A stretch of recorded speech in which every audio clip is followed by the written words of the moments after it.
suddenly felt sorry for him, a snap twinge she quickly had to bury. "Of course she was," she replied, a little too sharply. "Can you please check again?" The registrar nodded, turned back to his computer, shaking his head. "We don't seem to have any records for a Grace Okello." He turned back to Geneva, his face a mess of confusion. "I'm sorry. The system's normally airtight." He saw Geneva's expression and blushed. "But I can check the basement. Even if somehow it got deleted from the server, the original documents will be stored there." Geneva flashed him her best smile. "I'd be extremely grateful." The man shuffled off, taking one last look at her breasts, promising he'd be back within 5 minutes. Geneva sat back down in the chair, trying to understand what this could mean. Had someone expunged Grace's records, or was it only a technical glitch? She was jolted out of her thoughts by the vibration of her phone. She picked it up, hoping it was Carrigan, but the voice on the other end was the last person she'd expected. "Hello, Geneva?" Her hand tightened against the phone. She swallowed, but her mouth was desert dry. "Oliver."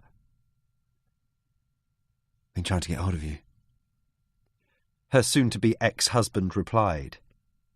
The voice that had once sent her body into shuddering delight now made her feel like something was crawling up her arm. "Wanted to have a chat. No lawyers, none of that. Just you and me. Like old times." She stared at the dirty wooden floor, the tips of her shoes. "That's not going to happen, Oliver, you know that." She heard him breathing on the other end of the phone, a silent, measured pulse that made her want to scream. "What did you want?" "Saw you on the telly this morning. You look good. It's nice to know you're doing well." "Oliver, the only thing I want from you is to tell me you've signed the papers." "That's what I'm calling about. We need to talk," he answered, his voice now steely. "About the house." "What's there to talk about?" She saw people in the office looking at her, realised she had been raising her voice. "The lawyers agreed a 50-50 split. You agreed." "I've changed my mind," Oliver replied. "My lawyer looked at it and reckons that because I paid the deposit, your contributions only amount to rent and the house is legally mine." Suddenly, the room was spinning, her eyes watering, the registrar coughing and trying to get her attention. She was about to say something to Oliver, but there was nothing she could say. She snapped the phone shut and went up to the desk. "No mobiles in here." The registrar was pointing to a sign behind her. "Police business," she replied curtly. "Did you find anything?" The man shrugged. "Well, this is certainly most unusual. You're absolutely sure she was a student here?" Geneva nodded. "Well, I went through the files, and it seems there's not one piece of paper relating to a Ms. Grace Okello." "None at all." Geneva stared at him, not having expected this.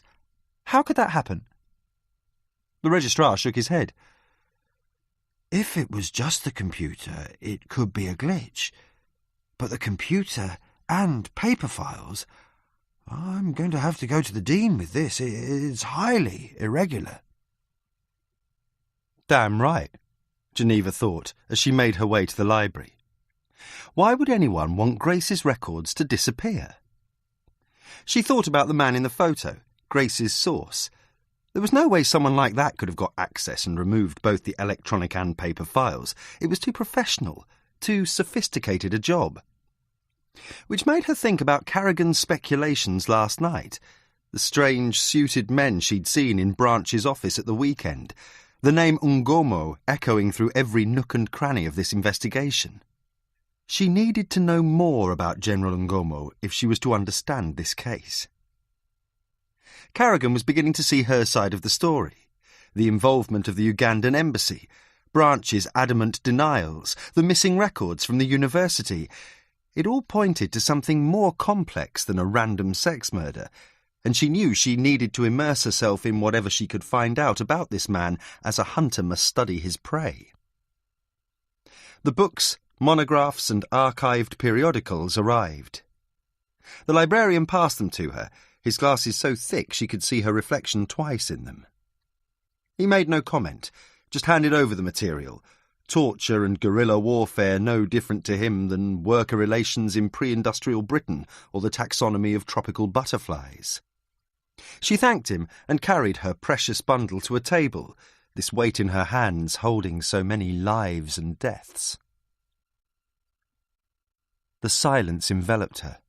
The smell of wood and old pages fluttering in the air-conditioned room comforted her in a way she found surprising. She'd spent her life trying to get away from books, and now here she was, her mother's daughter, despite herself. She thought it funny, but not really, how we always become the very thing we spend our lives running away from. She arranged the material chronologically. She piled up a collection of monographs on the conflict in northern Uganda. There were reams of Amnesty International reports, taxonomies of death, an accountant's version of the apocalypse. She should have felt disheartened, but this was the part she liked most about murder work, the way each death, each investigation opened up a world entire and infinite. After an hour, her eyes became more practised, and she could glance down a page and ascertain almost immediately whether there was mention of Ngomo. She made notes in her small spiral notebook.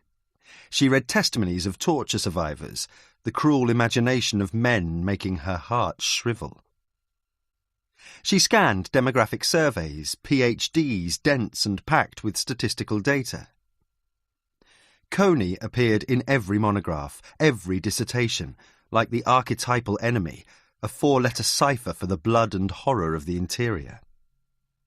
She kept searching until she found a list of current warrants the Ugandan government had issued against rebels and soldiers. The main charge against Ngomo was for the murder of the aid workers, the video that had been passed from hand to hand, TV station to TV station, as everyone watched 4 young girls crash against the end of their lives. There was a lesson there. You could kill as many Africans as you wanted, but kill a white woman and your name hits the top of the list. It seemed this was the big mistake Ngomo made. The increased pressure from the West led to further government incursions, further massacres, Ngomo retreating deeper into the tribal heartlands, beginning his own campaign known as the Days of Blood. The aid workers hadn't been found until 5 years ago, their bodies excavated by accident while another organisation was building irrigation systems in the north. There was a side column about hapless tourists ending up in the clutches of Coney's men. Coney's LRA had taken over half of northern Uganda. Guidebooks hadn't been updated.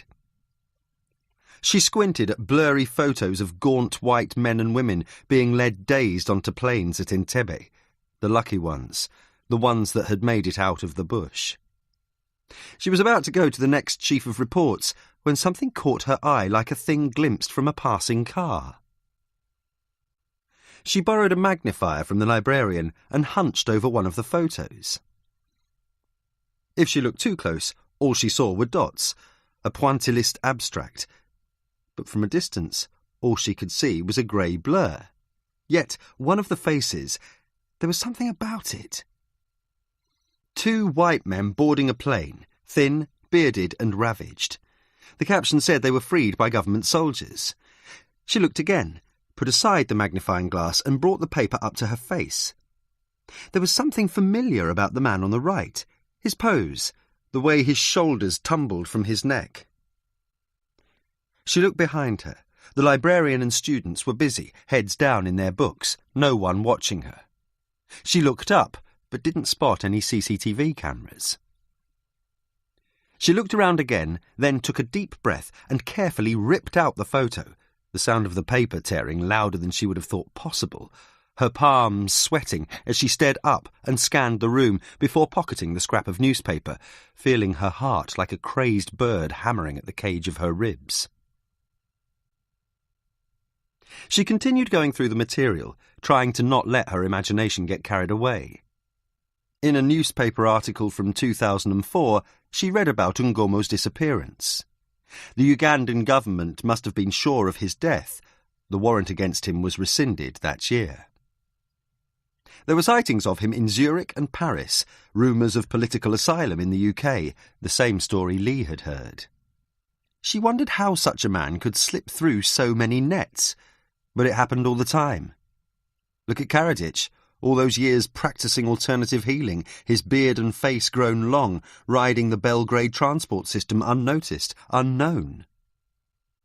Did he feel a withering as he rode those anonymous buses?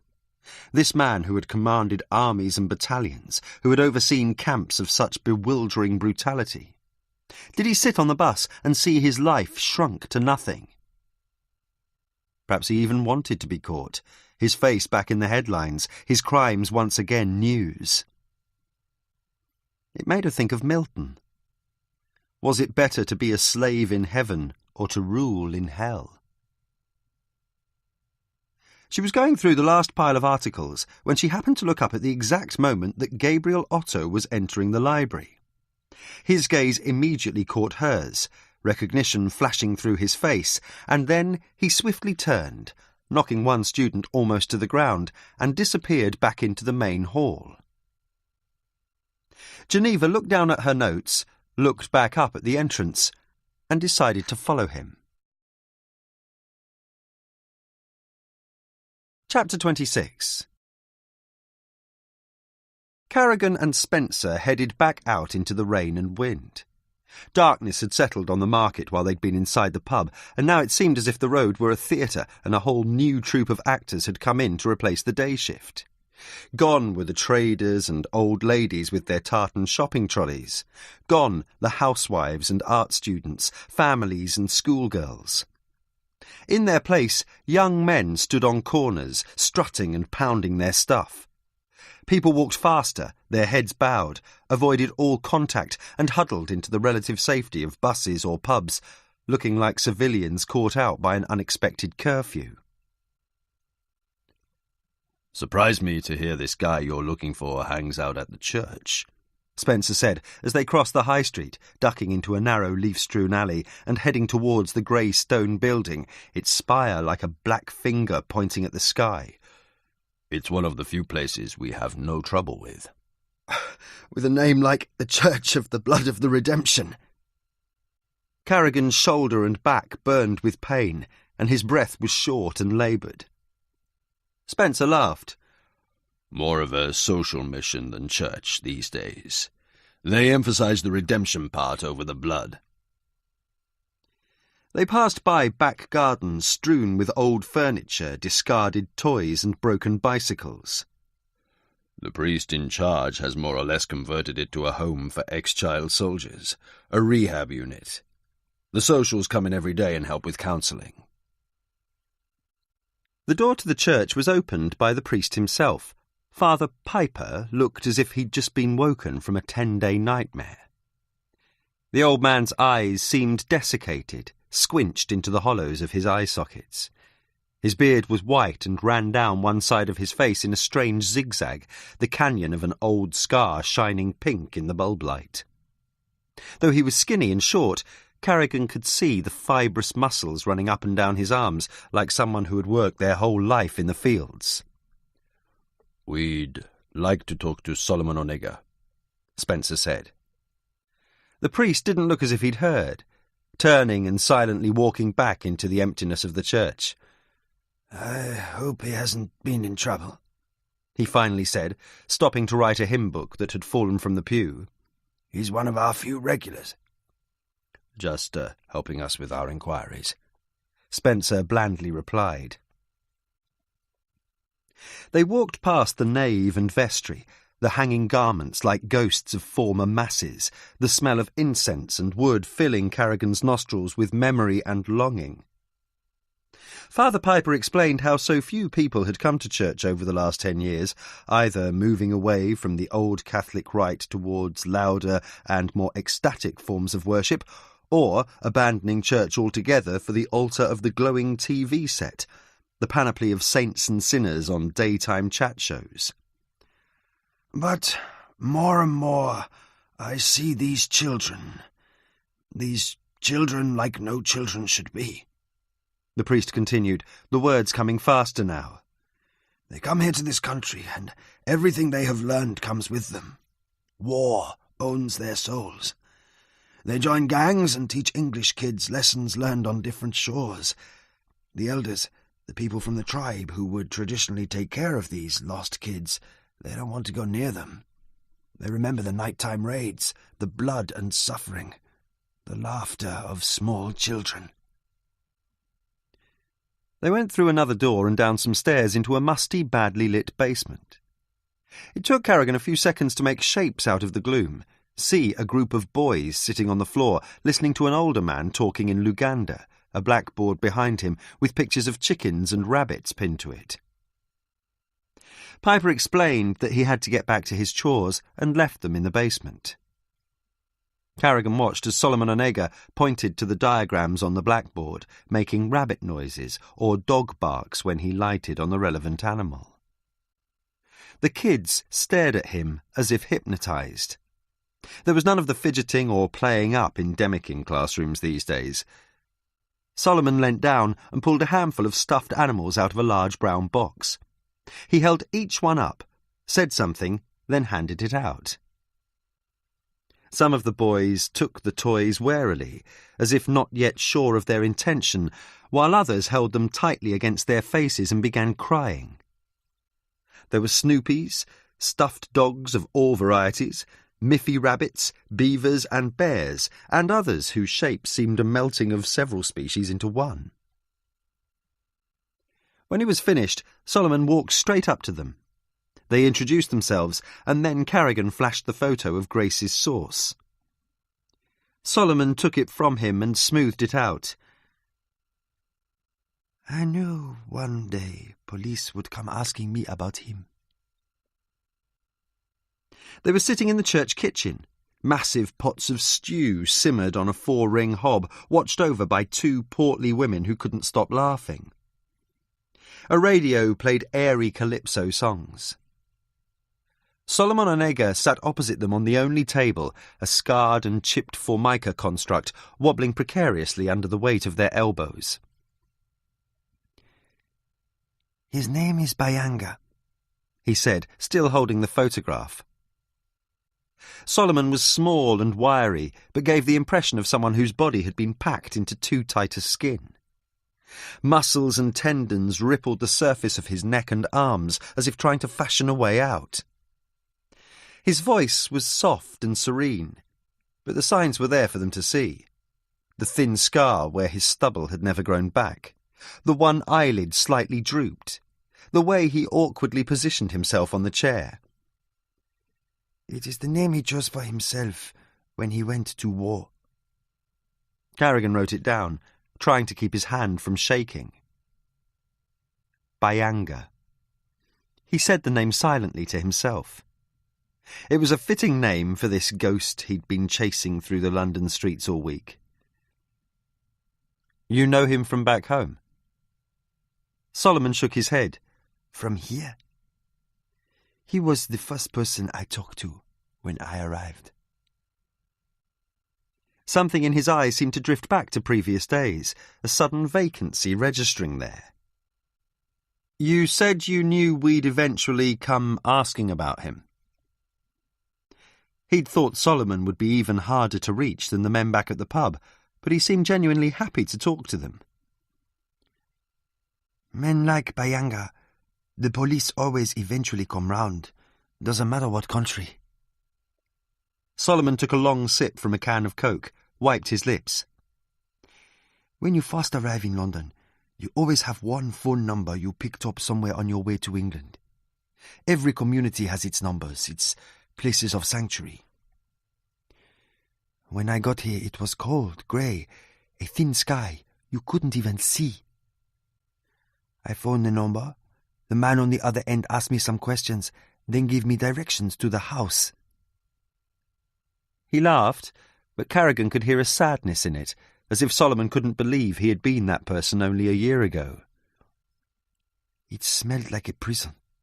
I'd been in enough to know. The smell of human fear and dreams intermingled with sweat and alcohol. Over 100 men crowded into a small 3-story house in North London.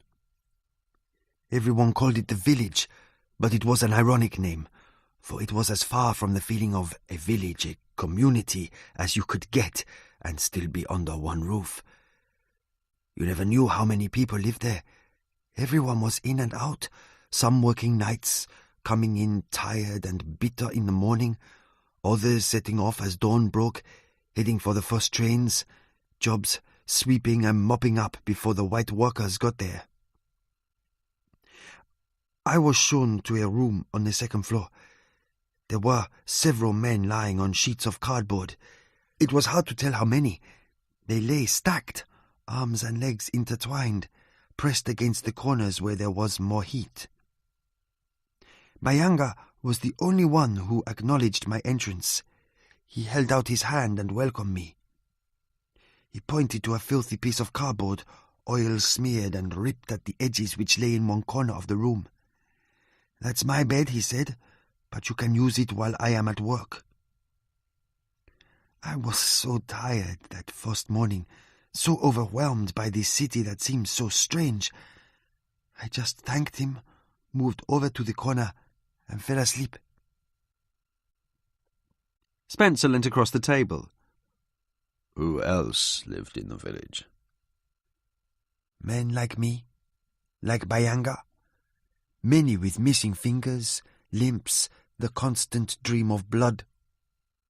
Solomon abruptly looked up and seemed to be scanning their faces for something. You think we are so different from you, but the line that divides us is very thin. Let your policemen go on strike. Let your CCTV cameras malfunction. How long do you think it would take for London to turn into Nairobi or Lagos? He sat back and watched the two detectives. The measure of a man is what he does when no one's looking, when the only law is the one in his own heart.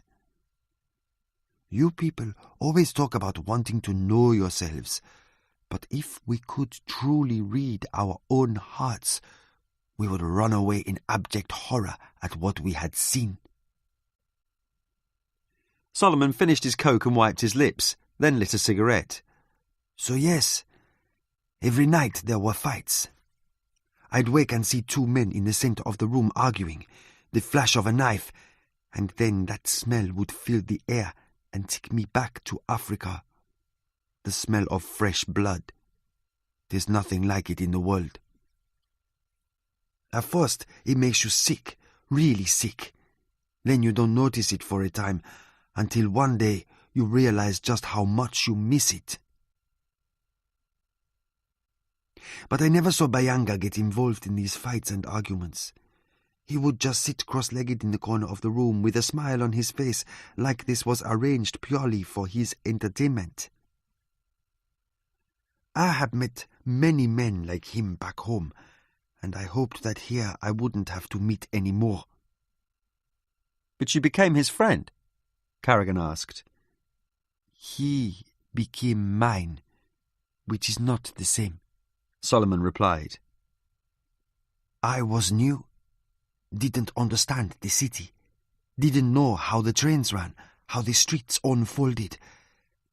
I imagine it would be like if you were suddenly to find yourself in the bush. All your points of reference, everything you know would be gone. You would be in a world so utterly alien and hostile, and yet you would see the natives going about their lives, and their lives would strike you as strange and abhorrent, and yet they survived in this environment, and you would know that you must become a little more like them if you too were to survive. Did Bayanga use drugs? Solomon shook his head. No, he didn't even drink alcohol. All I ever saw him drink was milk. Carrigan looked at Spencer. What did he do for money? Money? Solomon coughed on the cigarette smoke. We had no money. We ate food that people threw away. One of the men who lived in the house collected food from outside restaurants, from those black plastic bags they leave on the street. Bayanga showed me this and said, what kind of people can they be to throw all this good food away? He was always laughing at English people. He saw a city laid low by welter and waste, by money, bad dreams, and secular arrogance. He saw emptiness and hunger in all the white faces, a hunger for something they would never have. He would quote the Bible as he showed me well-dressed men, drunk and drooling, passed out on pavements outside pubs. He said we had arrived in the fallen world and that we had to be careful. You said you thought Bayanga was helping you, but you realised differently. What happened? Behind them, Carrigan could hear the sounds of kids playing, high voices shrieking with pleasure and astonishment, the contented barking of a dog. One day, I came back from the street and saw him sitting alone in the room. I took out my bottle of wine and sat next to him. I could tell something was different. He seemed brighter, more excited, not as bitter as he often was, and he started telling me about how when he had the money he would move from this hellhole and into one of those nice houses we always passed on our way to the village. How he would buy himself a suit and a car and ladies to go with it. I'd never known Bayanga to resort to these common fantasies, and so I asked him how he would get this money. He laughed and said it was almost a done deal. He told me that he'd been walking in the city and had bumped into someone he knew from back home. The man called him a week later and offered him a proposition. He said that perhaps there was a job for me too in this. Carrigan rubbed his chin, the sound like an angry insect trapped inside a clenched fist. He said he met someone from back home. From Uganda. That's what he told me. I asked him what kind of work, wondering if it was drugs. He said the kind of work we used to do back home and smiled. In that smile, I knew that things had changed for him as much as I knew that I would never be a part of it. The kind of work we used to do back home was how we always talked about fighting, killing, the work of war. Carrigan felt the blood coursing through his veins, the sensate feel of his own body. He said it was killing work. He didn't need to say it like that. It was obvious what he meant. Carrigan felt the scratch of his pen against paper as he wrote it all down, trying not to leap to conclusions, not to see that one name glowing insistent in front of him, Geneva's voice ringing in his ears with "I told you so." "You never saw this man?" Carrigan asked. Solomon shook his head. I'm not sure I even fully believed him until he came home that day with the phone. Phone? Carrigan looked up from his pad. When was this? A couple of weeks ago. He came in. It was morning and he was smiling and couldn't wait to show me his new phone. It was one of those big ones, with a screen and internet. An iPhone? Carrigan interrupted. I don't know, Solomon admitted. He also gave me £20 from a large roll he had in his pocket. This was the first time I'd ever seen him with more than loose change. He told me everything was going to plan, said he still had room for me if I wanted to join him. I thanked him and said no. I told him I was working here, had met the priest, that this was the work I wanted to do. Carrigan noted it down, his handwriting speeding up as he tried to preserve all this new information. When did you last see him? A couple of days after that. He gave me his corner, said he was moving to a better place, said I could have joined him if I had been more of a man, but that was not the man I wanted to be. Solomon shook his head, pointed to the darkness of his makeshift classroom. We all have to make our decisions, Inspector. That's the easy bit. The hard part is we have to live with them. I learned this in Uganda. I was lucky enough to have a second chance to make another choice. But Bayanga would always make the same choice no matter what. The work of killing. Some men are forced into it, but others, it finds them like a long-lost brother. Chapter 27. It was easy to get lost among the crowds, easy to merge into the flow so that even when Gabriel looked behind him, he didn't see her, only a tight, compacted group of chattering students. Geneva followed him through dusty corridors, past classrooms emptying out, and into the student bar. She watched as Gabriel bought a can of Fanta, talked to a girl he knew, then, just as he was making his way past her, Geneva grabbed the sleeve of his jacket. "Thought it was you." Gabriel looked wildly around, his hands buried deep in his pockets. "What do you want?" She pointed to a small, dark alcove to the left of the bar. Gabriel looked behind him once, then followed her to a black table, its surface sticky with spilt drinks.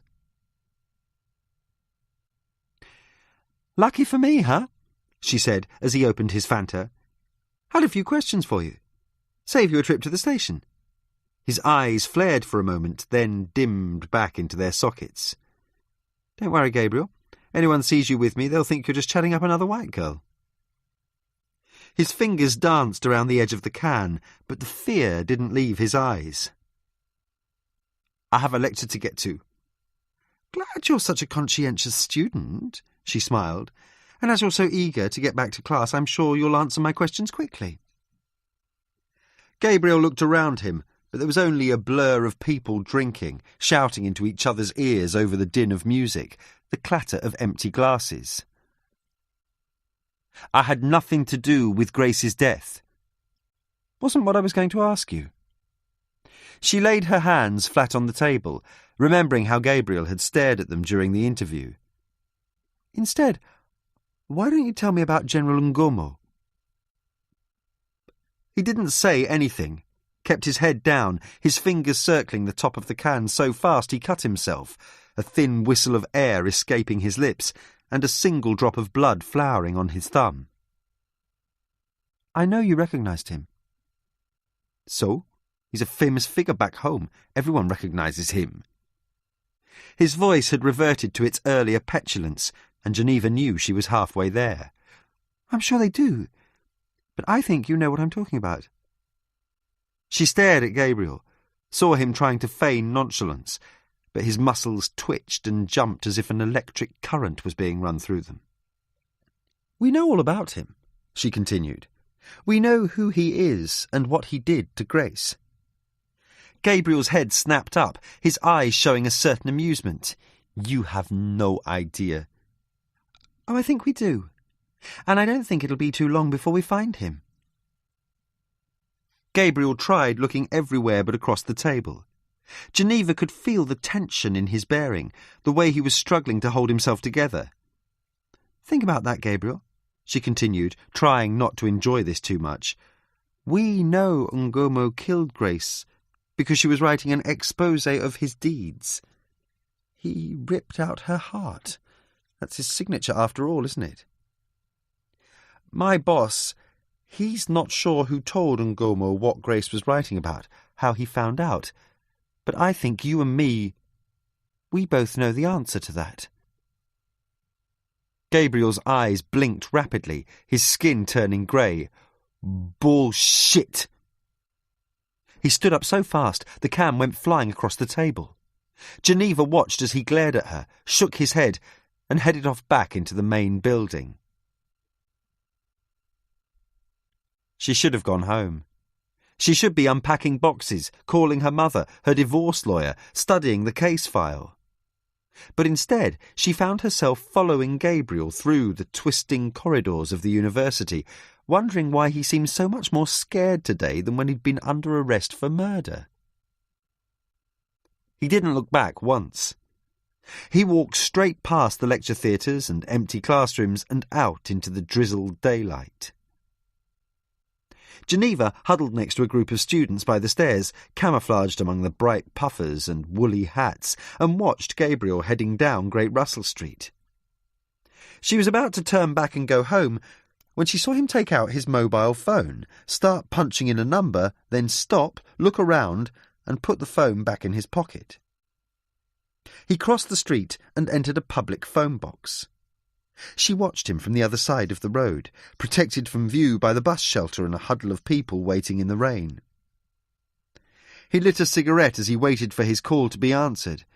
His face looked grim and solemn when he spoke. She couldn't hear what he was saying, but there was no need. His body language was as expressive as someone signing to the deaf. Gabriel shook one hand in the air, then banged the phone back down into the cradle. It bounced off and crashed against the glass as he exited the booth and headed for the tube. She crossed the road and followed him into the station. Every hair on her arm stood up as she saw him take the lift to the platform. She leapt down the stairs 3 at a time, glad she wasn't wearing her heels. She reached the platform just in time to see him slip into one of the far carriages of a waiting train. A good-looking young businessman held the door open for her, and she thanked him as she got on, her heart booming in her ears. They changed trains at Bond Street. The scrum of rush-hour passengers hid her as she followed him through the tunnels. He took the Jubilee line northbound, getting off at Willesden Green. She stared at the station sign, remembering Grace's Oyster card. She followed him past a small parade of shops and watched as Gabriel turned down a long, tree-lined street, power-walking past 2 old men and their straggly nicotine-stained dogs. She crossed to the other side of the street, breathing heavily, and crouched behind a parked car. Gabriel stopped and opened the gate to a small, semi-detached house. He looked behind him once, then headed for the door. He leaned on the buzzer until the door opened, and a man greeted him from the darkened interior. There was no small talk. They evidently knew each other, the man stepping aside to let Gabriel through. And it was then, in a flicker of light, as Gabriel entered the house, that she saw the occupant clearly. His balding skull gleaming under the bare bulb light, his moustache thin and groomed, and his eyes, those same eyes she knew so well from the photos and books she'd spent all week immersed in.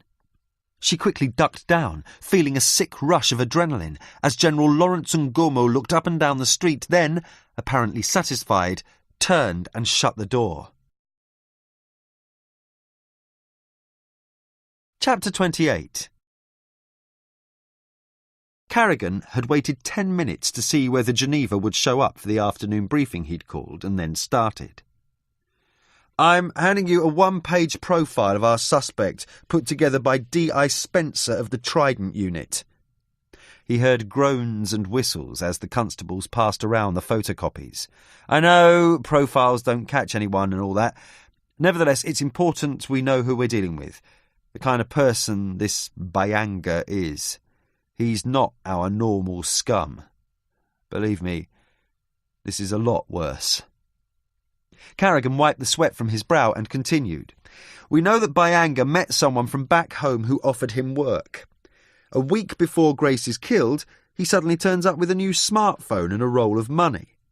He paused.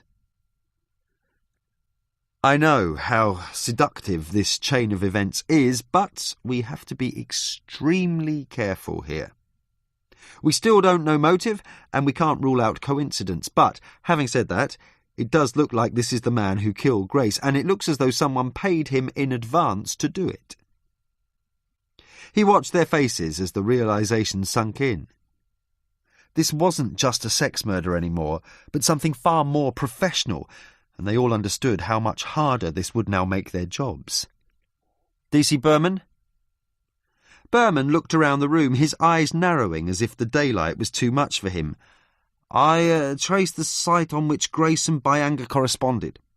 He shuffled on his seat, fingers worrying the end of his shirt. The company that runs the forum, after a bit of persuasion, let us look at their data. I managed to find the email address Byanga used. Berman paused, watching the detectives' faces all fixed on him, Carrigan blinking rapidly.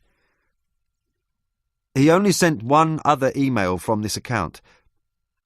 It was addressed to my dear comrade Lawrence, and it said, I have the thing I promised to give to you. It is time for us to meet. When was it sent? Carrigan asked. Yesterday morning. Carrigan closed his eyes for a second, rubbed his temples, then turned to D.C. Singh. Singh said they'd had no luck in tracing Byanga. They'd shown the photo around likely areas but had no response. Carrigan had hoped someone would have seen him. There was something about Byanga, something about his eyes that made you notice him. The door opened and Geneva came in, her face red and flushed, hair all over the place, one earphone dangling across her left shoulder. She walked up to Carrigan, whispered in his ear, telling him about following Gabriel to Ngomo's house. No one else could hear what she said, but everyone noticed Carrigan's face light up, his eyes widening as he turned to them. I'll let D.S. Miller explain, he said, and took his seat. Geneva recounted how she'd spotted Gabriel running away from her, questioned him, then, not satisfied with his answers, decided to follow him. She told them who answered the door. Sir, I'm still not sure I understand how all this links up to Grace. Jennings's upper lip quivered as he talked, his eyes downcast and dark. I think D.S. Miller can explain better than I can. Carrigan turned towards her. She resisted the urge to scratch her wrist and cleared her throat. Grace was writing her thesis about General Lawrence Ngomo, a thesis which basically amounted to an exposé of his many war crimes. She was particularly interested in the 1990 murder of 4 British aid workers. I believe Ngomo got wind of this, realised it would upset the new life he created for himself in London, and hired or asked Byanga, one of his former soldiers, to kill Grace and get rid of the evidence. I think that Byanga has Grace's computer. I know we've been through this before, but if he took her computer, then why didn't he take all her notes too? Carlson asked. I don't think he was interested in her thesis, Geneva replied, having readied herself for this. I think there was something else on the computer far more damaging to Ngomo than anything Grace had written. She looked up and saw that she'd snared Carrigan's attention. I believe Grace had managed to get hold of uncut footage of the aid worker's murder, and it was stored on her hard drive. I think that's what Byanga meant in the email, I have the thing I promised to give you. She stopped, suddenly aware of every face turned towards hers, and stared down at her papers. Carrigan tried to sense if there was any of the I told you so in her tone, but he couldn't discern anything but her excitement at this new lead. He looked at the team, his decision made. I'm going to go for a warrant on Ngomo's house. We have enough evidence linking him with Byanga to persuade the judge. Carlson, we need to bring Gabriel in for further questioning. He's involved in this somehow. I'm putting a surveillance car outside Ngomo's house tonight. Make sure he doesn't suddenly decide now's a good time for a holiday. Tomorrow, 5 sharp, assuming we get the warrant, we take him down. He sat in the car and watched the river sway and shimmer against the sun's dying rays as he ate a cereal bar, crumbs and raisins raining down on his beard and jacket. He read Geneva's précis on Ngomo, the things she'd found out at SOAS, impressed by the sharpness of her logic, her persistence in the face of his own obstinacy. He left the car on a double yellow line and walked up through the verdant garden, the crumbly stairs, his fingers lighting gently on the buzzer. He brushed the crumbs off his jacket, watched them fall to the floor, squirrel food, and waited for Ben to come shambling down from his study. Ursula opened the door. If she was surprised to see him, she didn't show it. "Hi." She nodded back, but her eyes were now staring at some point behind Carrigan. He turned to see what she was looking at, but there was only the river, the mossy banks of barns on the other side, a single ketch slicing through the waves. "I suppose you'd better come in." She turned away, letting the door swing open. He followed her into the silent hallway, feeling encroached upon by the dusty hunting scenes lining the wall, the sense of a house abandoned to fear and darkness. "Ben around?" he asked, sitting down in the living room, trying to keep his eyes off Ursula's, lest some snap charge of memory derail his composure. "I thought you knew." Her voice sounded different, he noticed, the way she crossed her arms as if defending herself from an unseen attack. "Knew what?" He tried to remember their last conversation, but all he could recall was the look on Ben's face when he realised what they were dealing with and how quickly that look had turned into one of a man betrayed. Ursula walked over to the cabinet and poured them both a drink. "He flew out to Berkeley last night. His classes start tomorrow." She put the glass down clumsily, avoiding his eyes, turning quickly and retreating to the safety of her armchair. "You look disappointed." He shuffled in the seat and looked at the photos on the mantelpiece. "I was hoping he'd help me with something." Ursula's face narrowed, the lips pulling in against each other, her skin whiter than ever. "I'm surprised at your audacity. I really am." She took a sip of scotch, her hand trembling the glass. "After what you've done to us." He wasn't surprised at her attitude, knew the girls were the most important things in her life, and that anyone endangering them was immediately and without question her sworn enemy. "I'm sorry." He realised how useless the apology sounded the moment it left his mouth. He was good at dealing with grieving families, distraught spouses, but in front of people he knew he could never do it, never achieve the necessary mix of compassion and dissemblance. "He left you alone?" She shifted in the chair, her legs emerging from under the folds of her skirt. "Is that an accusation?" "No," he replied. "I'm just surprised, that's all." "Because you would never have done such a thing, hey?" She crossed her legs, and he tried not to look. "He had to go, Jack. You know that. It's his job. If there's one thing I'm sure you understand, it's the importance of doing your job."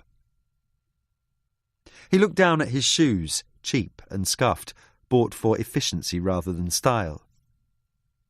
"The girls?" He caught it briefly before she turned away.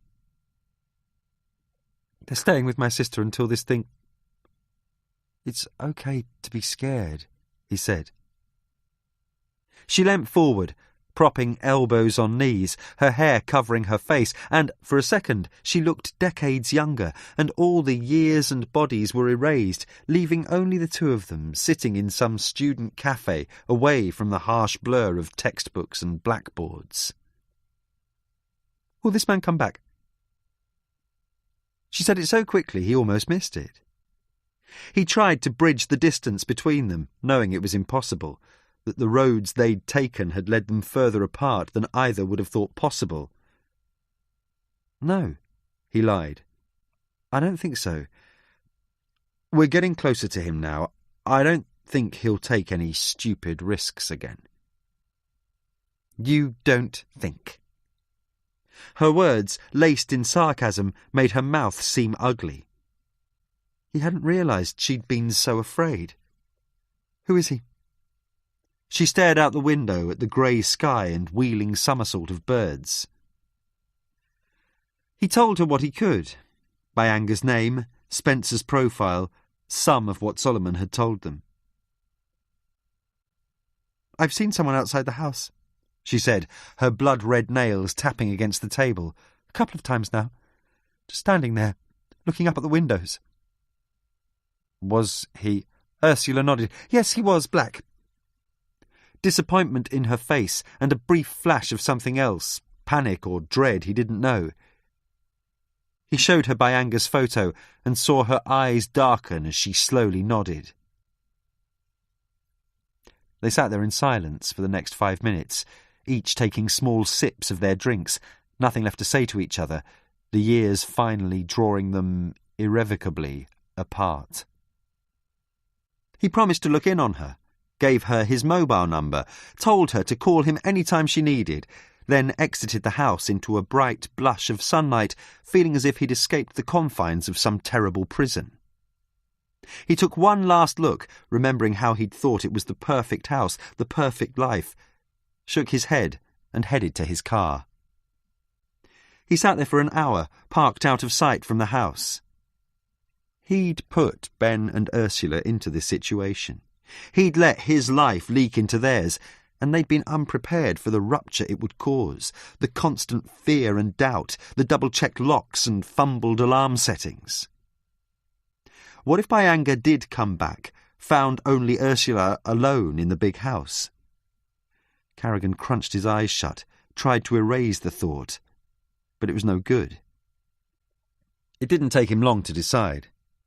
He dialed the station and was put through to the surveillance car outside Ngomo's house. They reported nothing. No movement, no visitors.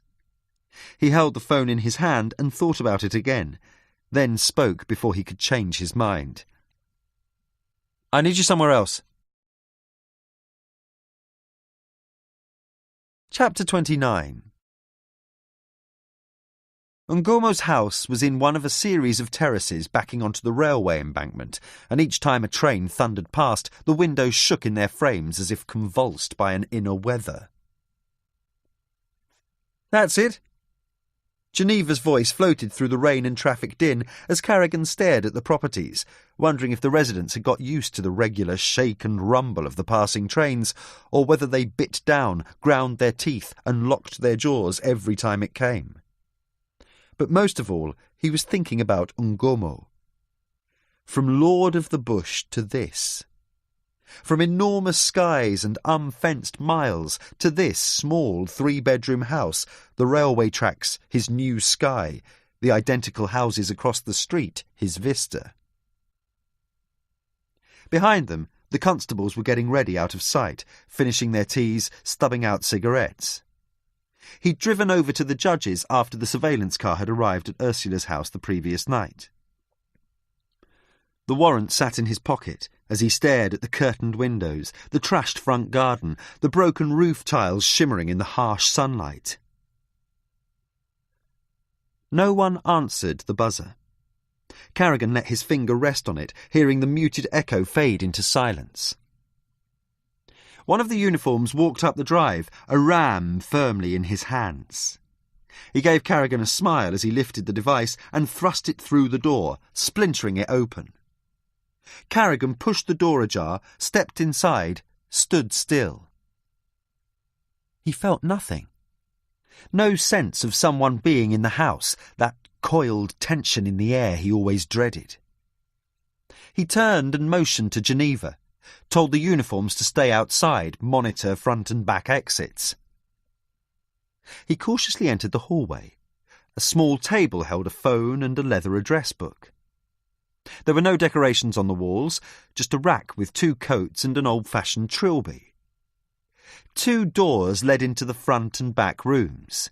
A staircase rose steeply in front of him. He stood looking at the doors, then the stairs, wondering which to try first. He could hear Geneva breathing behind him, short, urgent swallows. He was reaching for the living room door when the house started to shake. A booming detonation exploded above them like 1,000 footsteps dancing on a wooden floor. He felt the doorknob tremble in his hand, the floorboards shuddering beneath his feet. And then it was over. At least until the next tube train thundered past. He wiped his hand on his shirt, wishing he brought some water, something to get rid of the horrible taste in his mouth, then reached for the door. He could sense Geneva's impatience, like something trying to burst out of her skin. He let the door swing open, waited, heard nothing, and entered the room. He blinked, but he knew it wouldn't change what lay before him. What? What is it? He watched her come in, her gaze immediately directed towards the recliner chair in the middle of the room, her eyes widening, then something worse, the very same thing drowning his stomach like acid, the knowledge that they'd got here too late, or that they'd got it all wrong. General Ngomo was sitting in his brown recliner. He was facing the TV and wearing a bathrobe, but he wasn't watching anything. His eyes stared out of their sockets, his hands were bound to the armrests by makeshift ties, and his feet were pocked and bloody. But it was his neck that Carrigan and Geneva couldn't keep their eyes off. It looked like his neck was pregnant, or like a python that had dislocated its jaw in order to swallow a much larger prey. The skin around the swelling was purpling, yellow and brown flecks circling it like tiny planets. Ngomo's neck veins stood out in stark relief like a Renaissance sculpture's, his mouth half open, not in a scream, but in a last reach for unattainable air. Carrigan turned and saw Geneva staring up at the ceiling. "Did you hear something?" She met his eyes. "I don't know. Maybe." "Call the Soccos, report the body, don't let the uniforms fuck up the crime scene. I'll go check." She started to object, but he'd turned and was already up the stairs. She looked at Ngomo, wanting to tear his eyes out, those stupid staring eyes, for being dead, for not being able to tell them what happened, why he killed Grace. And then she stopped herself, tried to focus on the scene. What was there? Physical evidence, and not think about what this spelt for the case. The stairs creaked under Carrigan like loose-lipped neighbours. He stopped and waited for the next train to scrape and scream across the rails, and he took them two at a time, making it to the top at the same instant as the noise faded into the distance. He stopped and waited, but, as downstairs, there was no movement. Ngomo had been dead for over an hour, the coagulated blood along his wrists and mouth attesting to this, but, judging from his body temperature, he hadn't been dead for that much longer, which meant Bayanga could still be in the house. The sensible move would have been to flee straight after the murder, but, as they were quickly realising, nothing about Bayanga was within the definition of sensible. There were 3 doors leading from the landing, 2 bedrooms and a bathroom. The carpet was worn and revealed a cross-hatched underlay that looked like diseased skin in the pale light. The first bedroom was empty.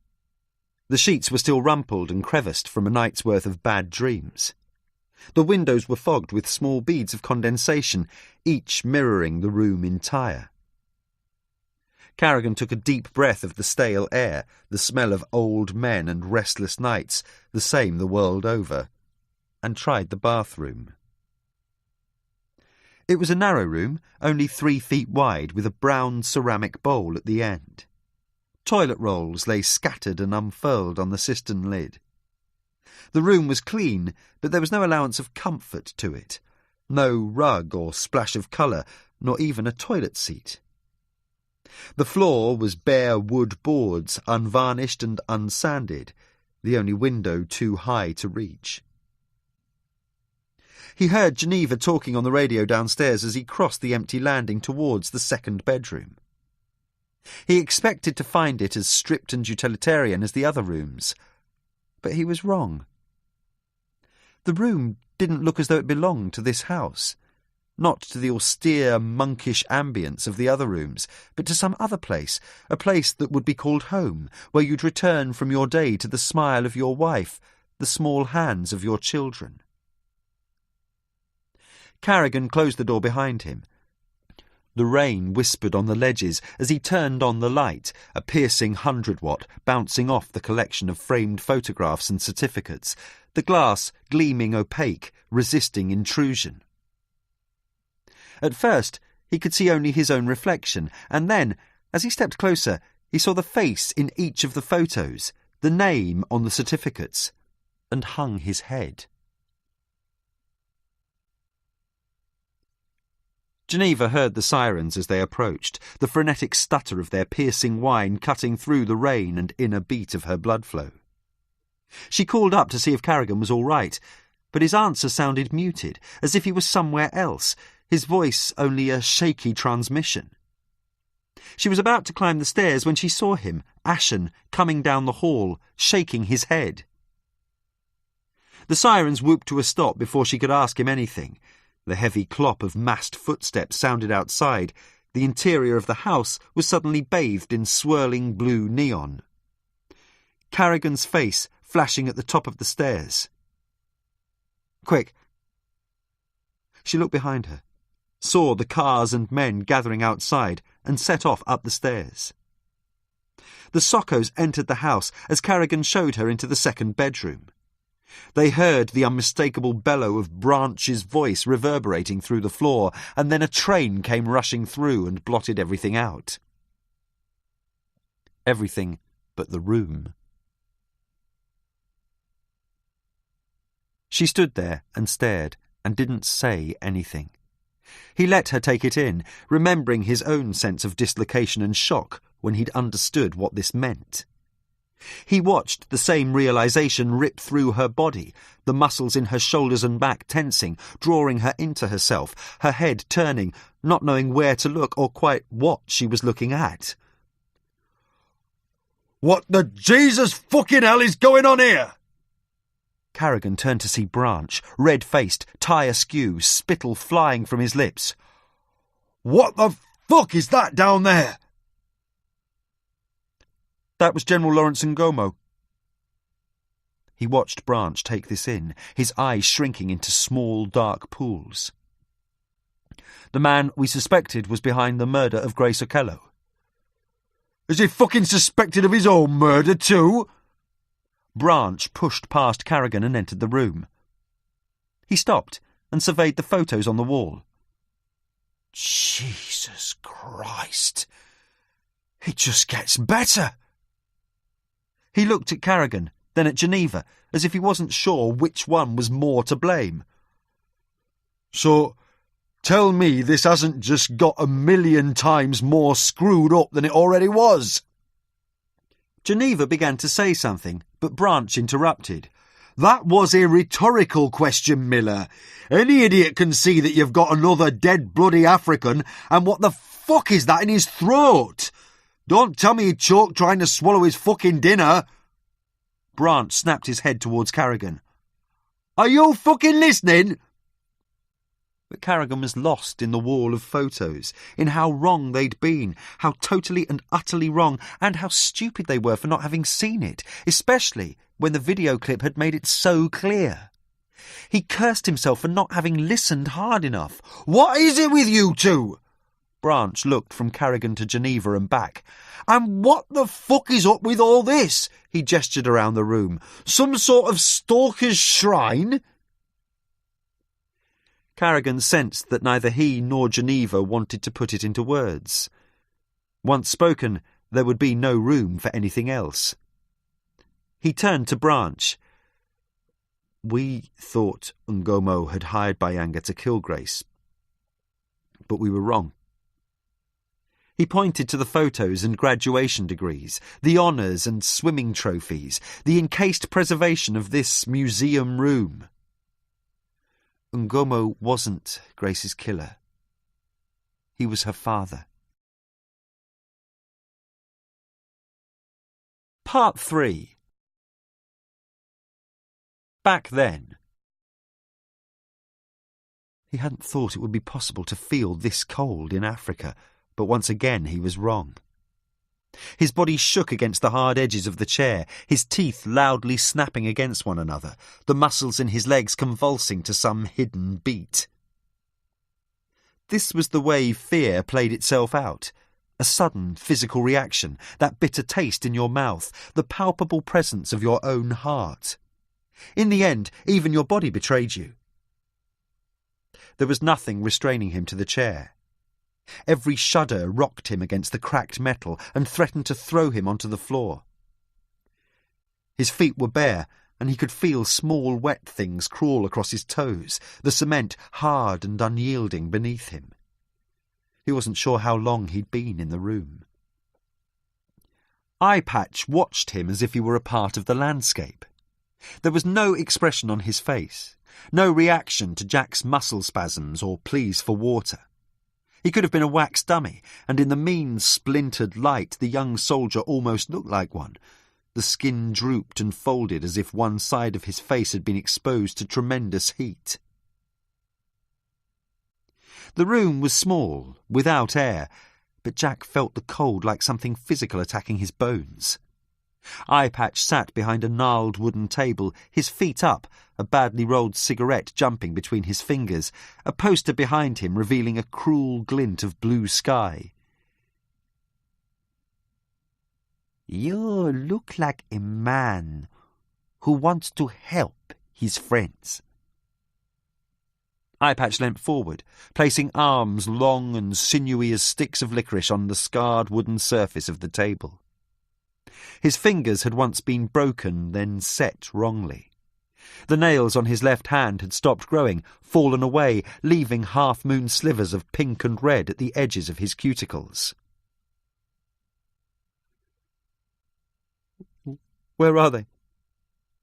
Jack was surprised by the sound of his own voice, the fear and apprehension underlying each word. Eye Patch nodded. "They are not very far from here," he told him, his voice slow and measured, as if searching for each word and its definition one at a time. "But what will happen to them is in your hands."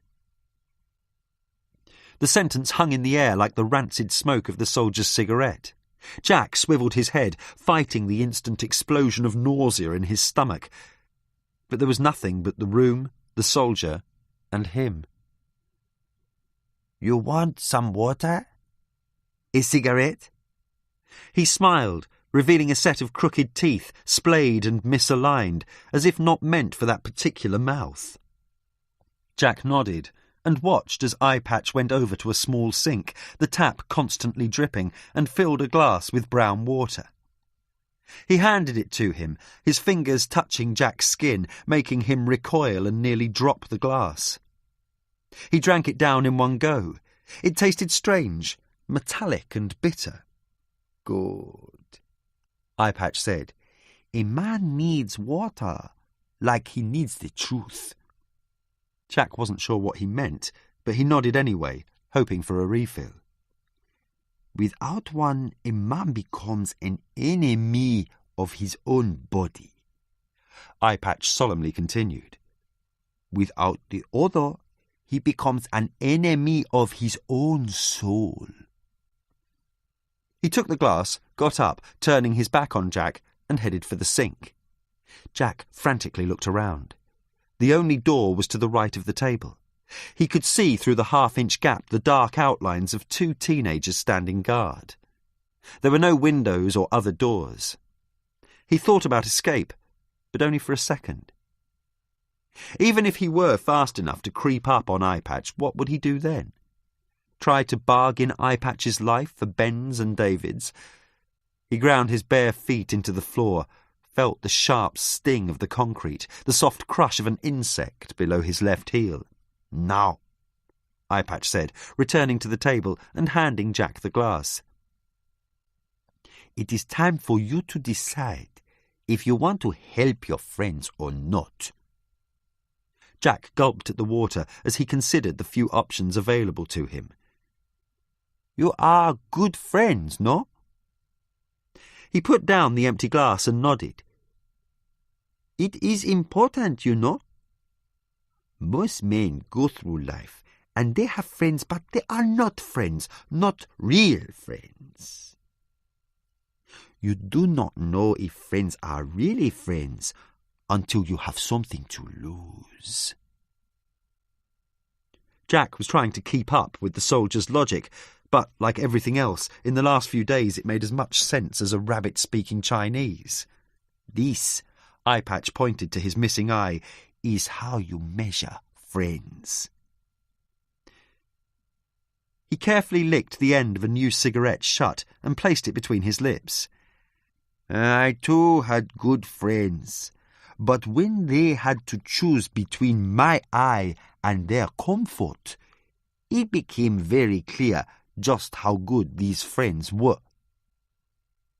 He pulled the cigarette out of his mouth, puckered his lips, and spat out a thin string of tobacco. But it is better a man learns this sooner rather than later. Don't you agree? Jack wasn't sure what he was agreeing to, but he nodded anyway. You have been friends for a long time? Jack realised that if he pretended this was an ordinary conversation, the kind you have on planes and boats waiting for a bus or in empty cafes, then the fear and chill which had consumed his body might start to fade. Ben and David know each other from childhood. They grew up together. I met them 3 years ago when we started university. Something in Eye Patch's expression changed. He took the cigarette out of his mouth, placed it carefully over the edge of the table and nodded. I too once thought I would go to university. His voice seemed different now, softer, more resigned. What stopped you? Jack asked, knowing immediately it was the wrong thing to say. When there is a war, there is only one kind of studying that needs to be done. There is no use for history or geography. These will not help you in the bush.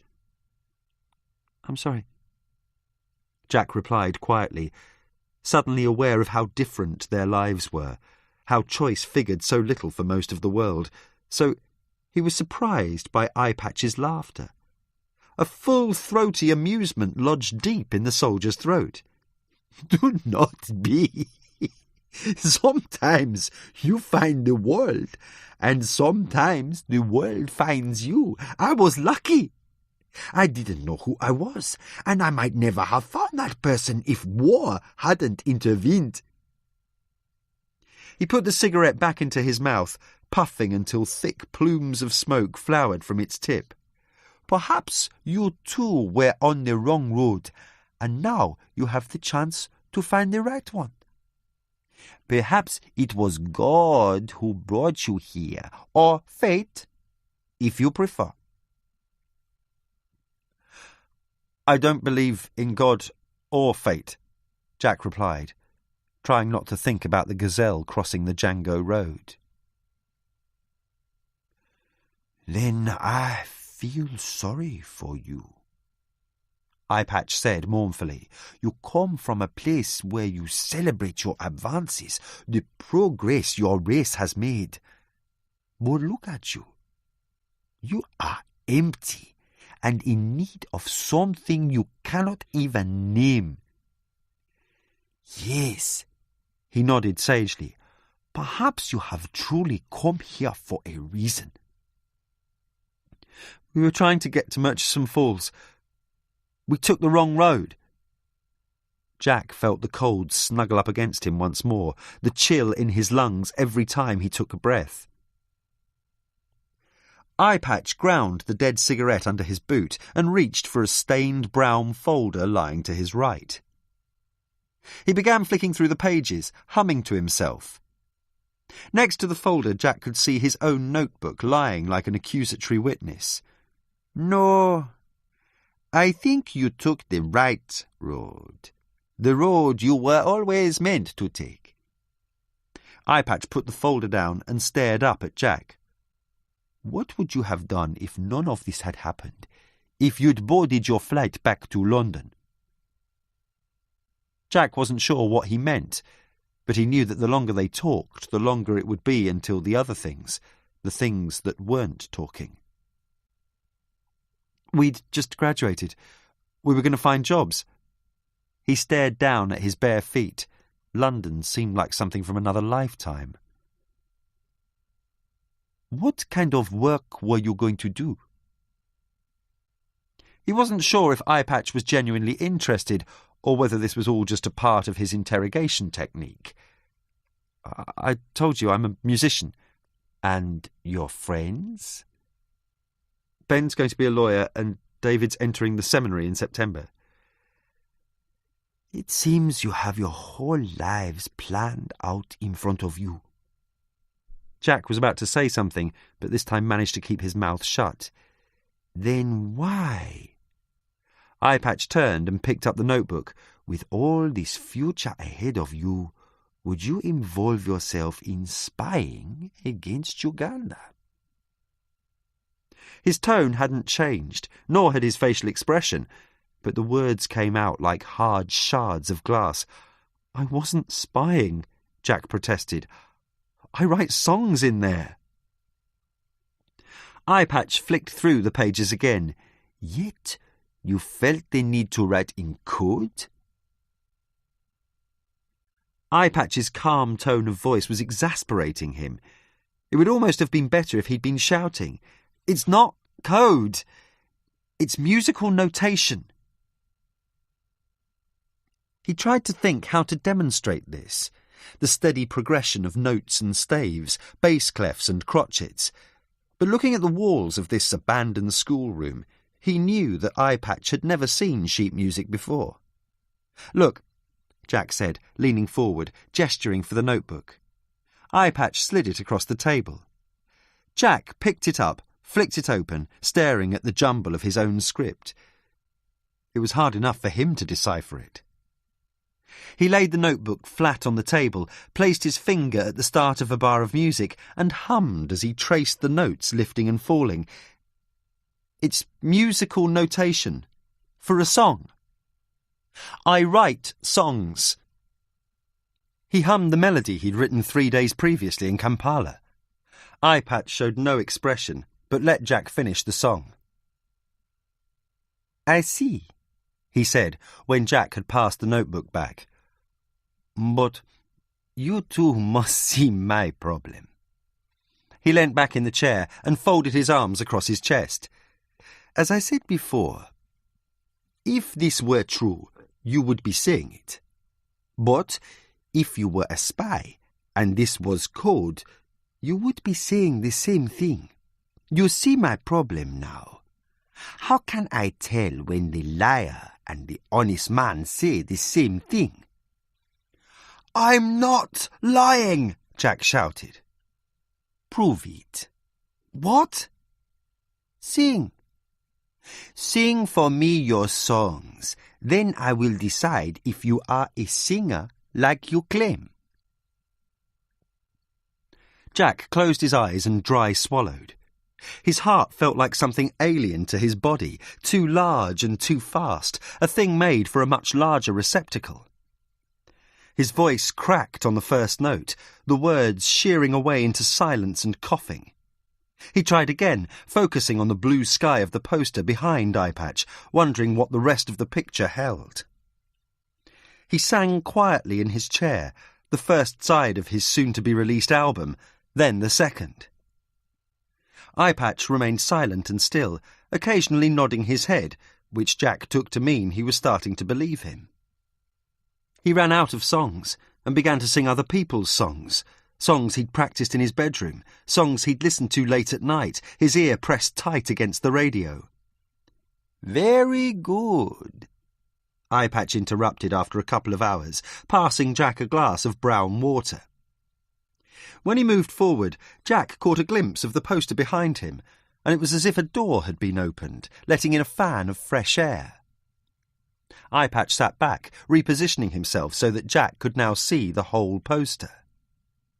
The blue canopy was only a small part of the image. The rest was covered by a gleaming white mountain ascending towards the sky. He focused on the clean white plains of the mountain as he continued singing, making up songs, doggerel, ad jingles, whatever came to mind. Every time he stopped, Eyepatch barked a single command. Sing! And he began again. Occasionally he was given water as the room filled with cigarette smoke and night. He sang through the dark and into the day, light leaking through the cracks in the schoolroom walls, singing beyond tiredness and fatigue, his voice a small, cracked thing, and each time he stopped, there it was again. Sing!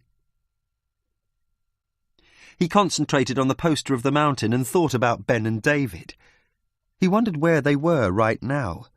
They could have been 2 doors down and neither would know. They could be dead. They could be free. The thoughts paralysed him, brought the cold rushing back in, and he focused on the mountain. If he squinted hard enough, he could see 2 or 3 tiny blue dots halfway up the face. He imagined himself one of these, a climber on his second day in, slowly making his way up from base camp, and, as the songs fell out of him, songs he didn't remember he remembered, songs he swore he'd never sing again, he saw the blue dots making their ascent, and he did his best to follow their careful progress. Enough! He'd been singing all day and most of the night. Every time he opened his mouth, his lips pulled away from each other, taking layers of dry skin, his throat so desiccated he could no longer swallow without an immense act of will. He stopped in the middle of a Will Oldham song he barely remembered. He stared down at his feet and watched the roaches scuttling across the concrete. Eyepatch pulled something out of the top drawer of the desk and laid it on the table. You now have to make a choice, he said. You have to decide whether you want to help your friends. Of course I do, Jack croaked. Then tell me who you are spying for. Sign this paper, and I promise all will be well for them. I'm not... And then he stopped, knowing there was no point any more. He understood that there was only one way to save Ben and David, and that all options had narrowed down to this. I was spying for England. He thought it would be harder to say, but the words came out as if he were reciting his name. A long smile cracked Eyepatch's face open, revealing the buckled teeth and wet pinkness of his tongue. Good, that is good, he laughed. But we already know you are spying for England. This is not news. You want to help your friends. You will tell me what this book says, what you have already sent back home to your employers. Jack stared at the poster, but he could no longer see the blue dots. Had they achieved the summit? Were they now on the other side, making the dangerous descent? You promise my friends won't be hurt if I tell you? It had been his decision which road to take, his idea of going to Africa in the first place. If it wasn't for him, Ben and David would never have been in this situation. The logic was inescapable. He gave Eyepatch details and information, motives and reasons, map coordinates and targets. He didn't know what would happen when the soldiers discovered he'd been making it all up, but he never got the chance to find out. The door crashed open, sending searing sunlight into the room, making Jack's eyes squint and water with tears.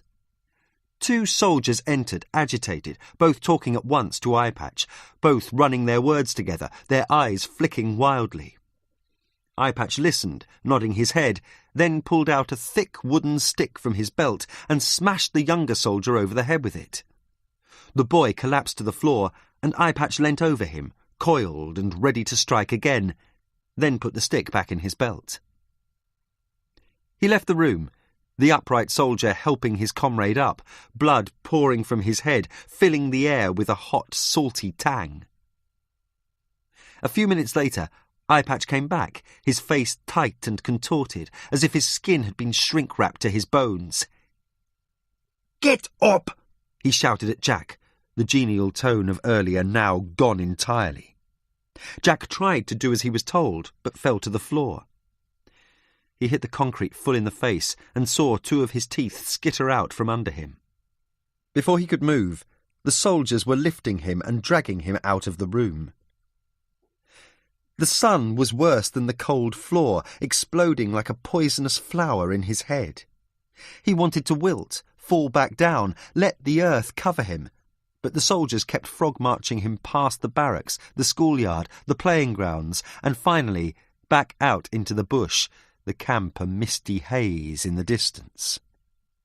They dropped his body to the ground and disappeared. He waited for several hours for the bullet, but no bullet came. He waited for men to come out of the reeds with machetes and smiles on their faces, but no men came.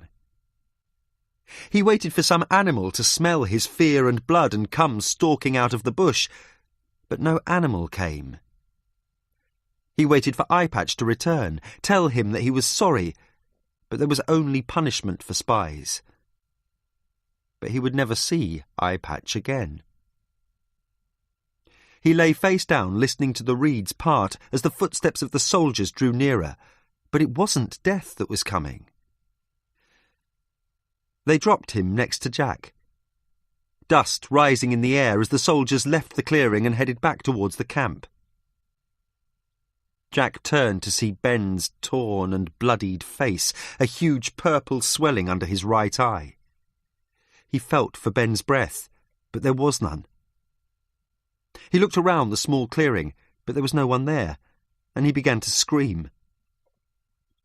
The hours and minutes inside that small room burst out of him like some well dug deep into his soul, and then he heard something move, and he stopped.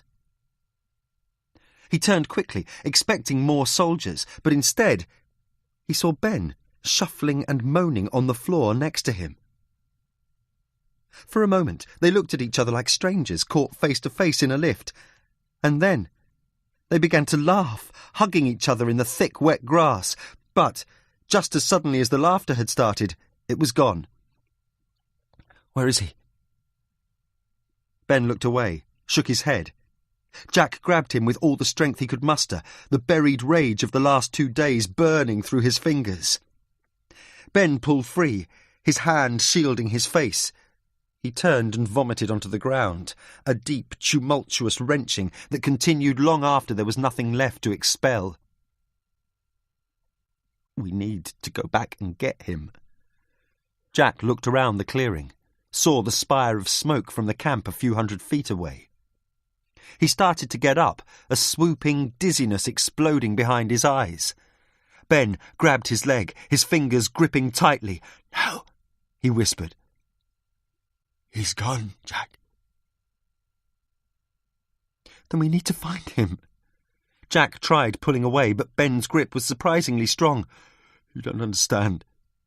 Ben let go of Jack's leg and turned away, unable to face him. "David's dead." Chapter 30. Photographs. Black and white, colour, sepia-tinted, sun-blanched, faded and creased from too much folding. Photography as the persistence of memory and metonym of a life. A face, a body, a pair of hands in close-up. Some so clear it was as if the person depicted therein was actually in the room, while others were so faded it was impossible to tell what they represented, as if the paper itself had forgotten the image bestowed upon it. A whole arc of history, from black and white schoolyard Polaroids to digitals so sharp they looked as if they couldn't possibly be real. Photographs laid out side by side on the table in front of them, every photo different, but with one constant: Grace. They were in the incident room, 18 hours after the discovery of General Ngomo's body, still sorting out his treasure chest of memories and eating Chinese takeaway from silver boxes. Ngomo's flat had been searched, but they hadn't found Grace's computer or any other evidence linking Ngomo to the crime scene. All of Ngomo's personal possessions had fit into 2 cardboard boxes, which now lay at their feet. Geneva was sorting through the photos as Carrigan stared at the cross-hatched scars on the table, rubbing his head, feeling the past invade him like some foreign entity. The memory of seeing Ben again in that wet jungle clearing was still so fresh after all these years, the joy followed by the bitter realisation. He unsnapped 2 paracetamol from the foil and dry swallowed them, then went back to the layout of photographs, picking one up, examining it, then replacing it in its rightful place, a chronology of Grace from birth to death. He looped some noodles onto his chopsticks, feeling Geneva's silence behind him, the hard, warm shadow of her presence. She hadn't said much since he'd told her the story on the way over from Ngomo's. It was a story he'd thought he'd never tell again.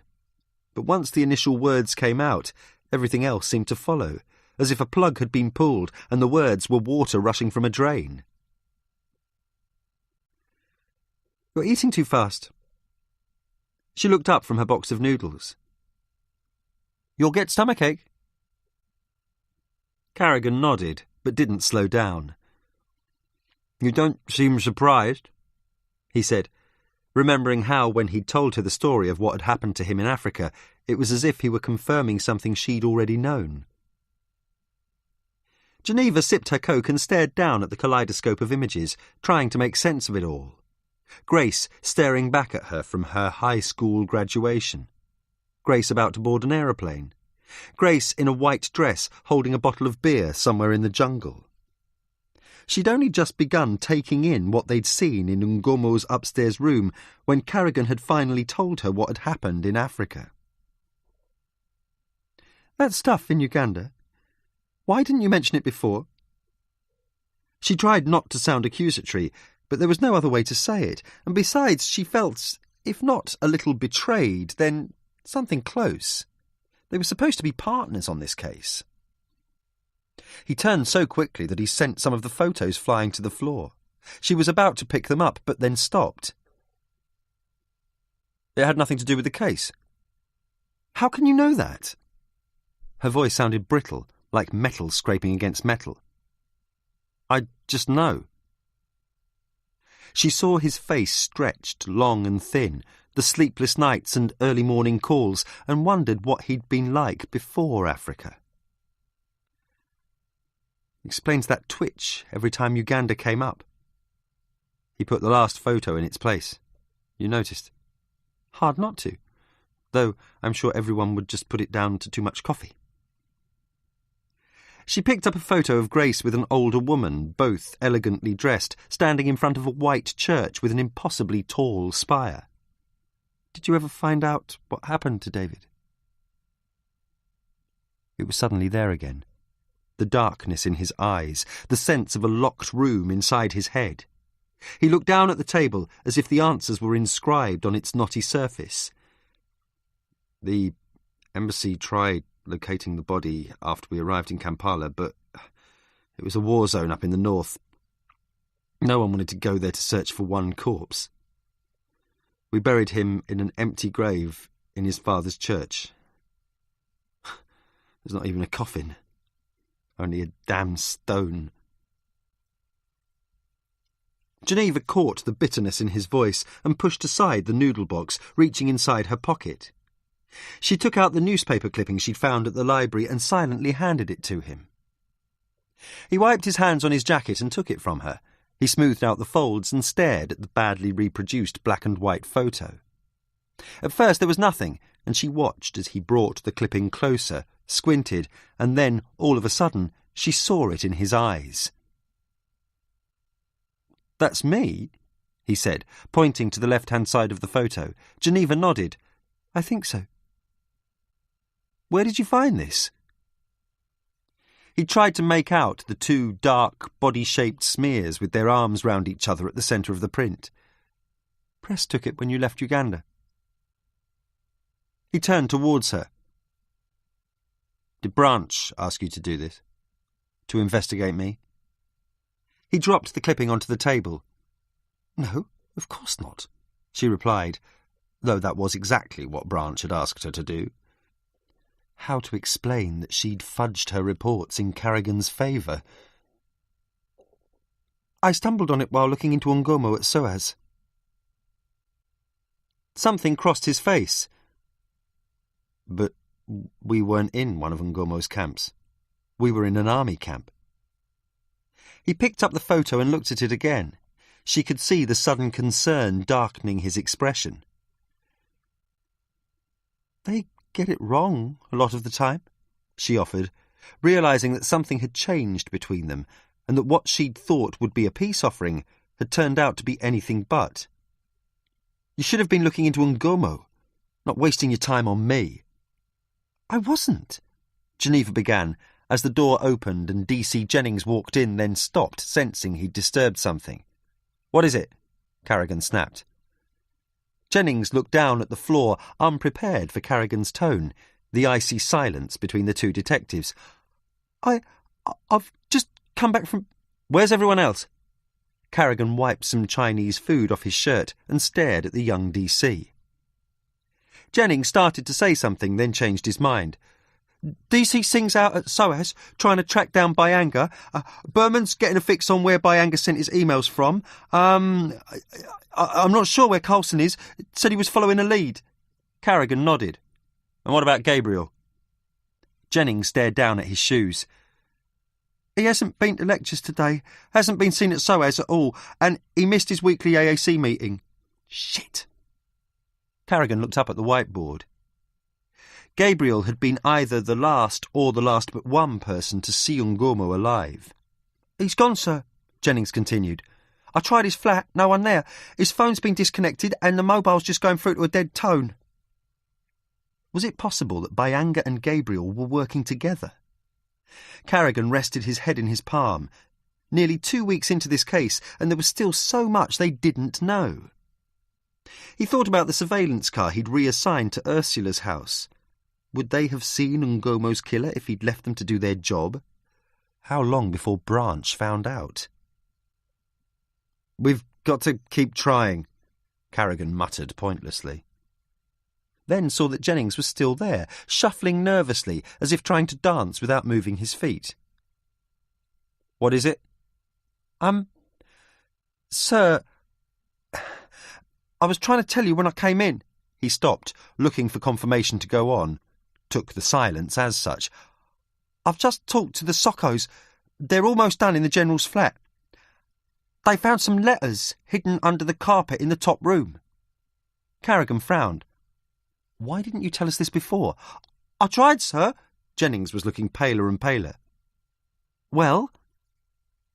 Carrigan had retrieved the photo of himself and now held it in his hands as if it was some obscure talisman, his fingertips daubed black by the printer's ink. There were 7 letters, sir. They found them under a loose bit of carpet next to Ngomo's desk. They're going over them right now. Said they'll be done in a couple of hours and have them delivered to you. Carrigan checked his watch. He wanted to go over to the Socko lab immediately and see why the letters were the only thing Ngomo had bothered to hide, but he was due to meet Myra Bentley for the results of the post-mortem on Ngomo. Did you at least get a chance to look at them? Jennings nodded. Only a brief glimpse, you know what the Sockos are like, but enough to see that each letter started with Dear Daddy.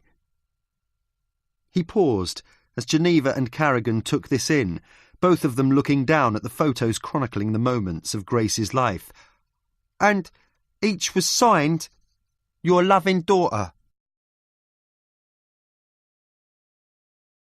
Chapter 31. Carrigan stared at the shriveled lump of meat on the table. Spotlights bathed it in harsh white glare but couldn't hide the labyrinthine passageways and dappled folds of the dark-hued tissue. They'd had to cut open Ngomo's neck to remove it. He bent down, but there was no smell to it, the thing already worn and dry as antique leather. He tried to imagine it once beating, a small red muscle sustaining life, and sharp pain flared behind his eyes. He stepped back, felt the iron grip of Myra Bentley's fingers on his arm. Too much last night, huh? He could swear she was enjoying this. He steadied himself on the table and nodded. It was easier than trying to explain the real reason. He popped 2 more painkillers, the bitter residue coating his tongue, the taste of Chinese food still lingering in his mouth. He couldn't wait to get out of here, back to the incident room, wondering if the letters had arrived from forensics yet, what new secrets they would reveal. "I do love you, Jack Carrigan." The pathologist smirked, taking a long, flat spatula made of shiny steel from her instrument table. "Never fail to surprise me." She used the spatula to prod and poke at the heart. "Can't wait to tell my colleagues about this." Carrigan waited for her to expand, but she was hunched over the table like a human comma. He stared down at the heart. It looked like something you'd find in a field, a fire-blackened root vegetable of some sort.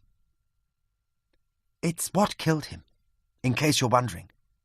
She put the scalpel to one side. "Stuffed deep down his throat, crushing the windpipe. Someone held it down until the job was done." She pointed to 2 shallow indentations on the surface of the heart. Carrigan leant forward and saw the distinctive ridges belonging to a set of fingerprints.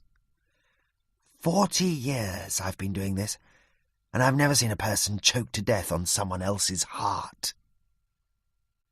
I'm glad you're entertained. Bentley continued prodding, making the organ emit small popping sounds. Made my day, this has. Carrigan looked down, saw the floor spinning away from him, and blinked. All he could smell was the sharp bite of disinfectant, and underneath that, something sweeter and far more sickly. "It's definitely Grace Okello's heart," the pathologist continued, her voice as effectless as if she were reading out train times. "Not that we have that many stray hearts, but we did check." This was her father. Carrigan was glad to see, if only for the slightest of intervals, the look of professional curiosity wipe itself from Bentley's face. "A poetic sense of humour, your guy." Carrigan looked at the old woman. Too poetic. "Amazing, isn't it?" Bentley continued, interrupting his thoughts. She was still using the blunt end of the spatula to prod the heart. To get it down Ngomo's throat, it was pummeled and squashed totally out of shape, and yet look. Another prod. The black muscle collapsed, then went back to normal, as if nothing had happened. Even dried out as it is, it retains its shape. She finished her inspection and turned towards Carrigan. The resilience of human tissue is really a thing to behold, don't you think? It wasn't the first time he'd noticed how she spoke about the human body as if it was some deity, enthralling in its absolute mystery. He stared down at the organ and thought how small it was. He'd never thought a heart would be that small. That feeling crept into his belly again, uneasy and memory-soaked, but he told himself it was only too much coffee, too many pills, too many days in a row. "Oh, and I thought I probably should mention it," the pathologist continued. "Not that it has any bearing on the case, or none that I can see anyway." Please? He just wanted to get out of there. Out of the harsh, bright lights, the gleaming metal furniture, the humming of the dead behind their freezer doors. "Ngomo had cancer." Bentley coughed into her handkerchief. "Pancreatic, pretty far gone. Probably knew he had it too. Only a few months left. It would have been very painful." She stopped for a moment, as if to contemplate the gravity of this. "No, I dare say this was probably worse." Chapter 32. He came in soaked as a dog, his hair matted and wild, shirt stuck to his skin, his jacket droopy and waterlogged. She smelt the coffee before she saw him. Turned, and there he was, wet with hooded eyes, 2 small cups of espresso in his hands.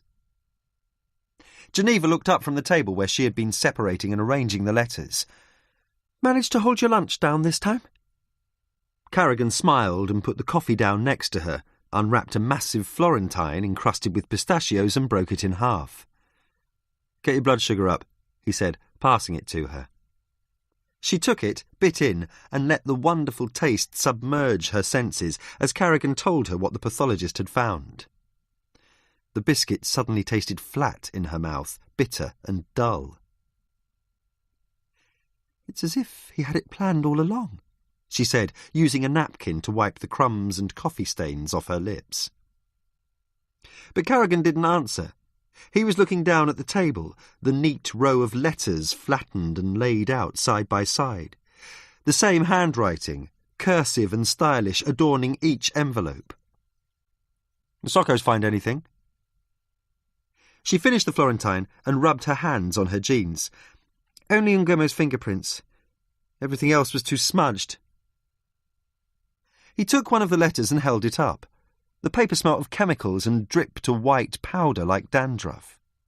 He sniffed the envelope, luxuriating in the sharp odour of the fingerprint reagent, wondering how long the Sockos had spent with these letters, white hooded figures in a silent room, poring over yellowing vellum with their powders and brushes as if divining some ancient mystery. Modern-day alchemists transmuting invisibility into identification. "You've read them?" Geneva nodded. "Sorry, I wasn't sure how long you'd take." "I'm glad you did. Save us some time." He took a last sip of his espresso and binned the cup. "So, anything we can use?" Geneva looked down at the letters spread in front of her. "You want the long or short version?" "How about medium?" Carrigan smiled. "I've put them in chronological order. The first one's from 18 months ago and the most recent from 2 weeks back." The envelopes were almost identical, white, rimmed with a border of blue flowers, their stamps peeling from repeated handling. The paper inside was thick and watermarked, but otherwise showed no peculiarities. It had been folded and refolded so many times that creases ran like scars through each third of the letter. "The earliest one sounds like it's the first time she's written to him since Ngomo left her and her mother 7 years ago." Her voice had thickened from the coffee, and Carrigan sat back in the chair, listening as Geneva recounted Grace's attempts to reconnect with a father who she'd thought was lost to her. "In the first letter, Grace tells Ngomo that she's studying in London. She talks about how she spent her teenage years trying to understand who he was. The father she remembered, or this man whose name people only ever mentioned in whispers. It feels quite cold and formal, as if she's writing to an old teacher or something." Geneva put the letter carefully back in its envelope, and Carrigan finished writing his notes. The sound of the pipes mumbling in the walls, the hiss and steam of the motorway outside, their own breathing in the small room. The silence filled with images of Grace lying on her deathbed, the bite marks, the hair matted with blood, the last words of the video, Grace's final words, "Help me, Daddy. Please help me," now exploding like a depth charge in their heads. Geneva picked up the next 3 letters. "She writes a lot about being in London." She looked up at Carrigan and began reading. "There is a coldness to this city that is like death. I feel it in the huddle of crowds on the underground, in the faces of the people serving in shops, in this dark block of flats that feels like 1,000 coffins buried in the earth. I do not think I will ever grow to like it here. They tell me, how can you say this when your country is full of poverty and violence and chaos? But I do not see anything to replace it here but brightly lit shops full of things I would never need. Where is the colour and light of Uganda, the long nights of autumn? I am practicing getting my accent right. Our vowels and consonants are like the land we lived on, harsh and staccato, full of sudden stops and empty spaces. When I open my mouth, I can see their eyes shade, the whole history of Africa coming back to them, in the lilt of a sentence, something they would rather forget. So now I am learning to speak like someone who belongs here. And I have noticed how it changes the very things I say, not just the way I say them. Maybe this is what happens to all immigrants, what they love to call assimilation. But I feel as if I am stranded at some point I will never be again. My past and homeland only a memory to me now, and this country still so distant. But I am becoming too broody. That's what this weather does to you. You sit inside all the time and stare at the world from your window as if it was something other from you, and you will always be the figure behind glass, trying but never fully understanding the events that take place without. I think windows are what separates them from us. I think when they invented windows, they began to shut out the world, to enclose themselves, and that is how these Europeans lost track of the world and became only interested in themselves. I blame the window. Okay, Daddy, I'm rambling now, and I really began this letter to say something else, but somehow I kept pushing it back. Geneva stopped, took a sip of her coffee. She wants to meet him, settle the past. The fourth letter, dated just after Christmas, talks about their first meeting. She remarks on how good he looks, a lunch they enjoyed in town. Geneva paused, dying for a cigarette. From her account, the first meeting was tense, but by the next letter she talks about Ngomo's interest in her thesis, her unexpected delight that he supports what she's doing. This is where it gets interesting. She slid one of the letters towards Carrigan. We thought it was Gabriel who got Grace involved in the AAC, but it was the other way around. Grace set up the AAC. He fingered the letter, wondering how many times Ngomo had read it, all those nights alone in that house, the train thundering past every few minutes like a hard jolt of memory. She and Ngomo talk a lot about direct action, setting up a group that would address the problems in Uganda. She tells Ngomo about Gabriel and how he would be the perfect frontman for this group. Ngomo agrees and promises he'll send money for the cause. And something happens here, just after the Christmas break. Geneva picked up another envelope. In those first letters, Grace is very cool and withdrawn. But after they've met a few times, she accepts Ngomo's justifications wholeheartedly, no longer questioning him. Well, listen to this. You told me that I was doing a good thing, not just for our country, but for you too. And then, when I looked surprised, you told me how much the past weighs on you, how the stories of who you are have become the truth. I know you did bad things. You told me yourself some of these. But that is who you are. This I accept. And that is who we are too, Ugandans. We have to live in a world that is so different from the one of my fellow students that they cannot understand it as we cannot understand the lives of ants. Our country has been ripped apart from every side, and I believe you when you said joining Kony was the only way to protect your family and your people. She goes from questioning his actions to becoming an apologist for them, Geneva explained. There's one letter where she talks almost exclusively about the aid worker's murder. I thank you for your honesty. That means more to me than the deeds you have done. I believe you when you say you had nothing to do with the death of the aid workers in your camp and that you can prove this. I look forward very much to our next meeting and the documents you promised to hand over. I think you thought at first that this project of mine will separate us forever, but, Father, it has only brought us closer together here in this grey city. And I will always be your daughter. The past cannot change that. The door to the incident room crashed open, ripping them both away from the spell of Grace's words, the sound of massed footsteps and heavy breathing suddenly filling the small dark room. Branch was holding the door open for the two Ugandan diplomats who had been in his office a couple of days ago. The older diplomat caught Carrigan's eye and smiled. "What the fuck's this?" Carrigan bolted up from the chair. Branch raised his hand as if to shoo a pesky child.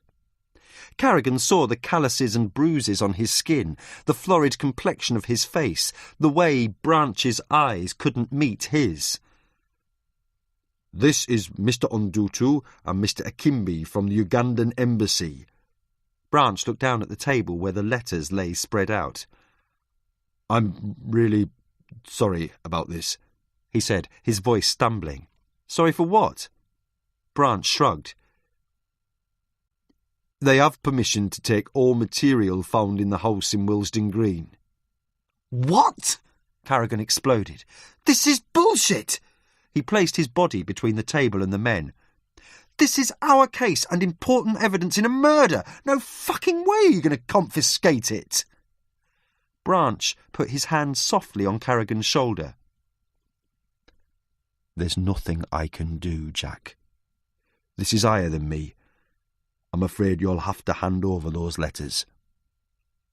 Carrigan knocked Branch's hand off. The super was sweating heavily, though the room was cold. "Please, take your hands off those," the older Ugandan commanded Geneva, who was busily trying to fold and sequester the letters. "They are no longer your property." He made a move past Branch, but Carrigan stopped him, laying an arm across the man's chest. "These are the property of the Met, and they're staying that way." He could feel the man's muscles jumping under his touch, the cold, steely eyes regarding him.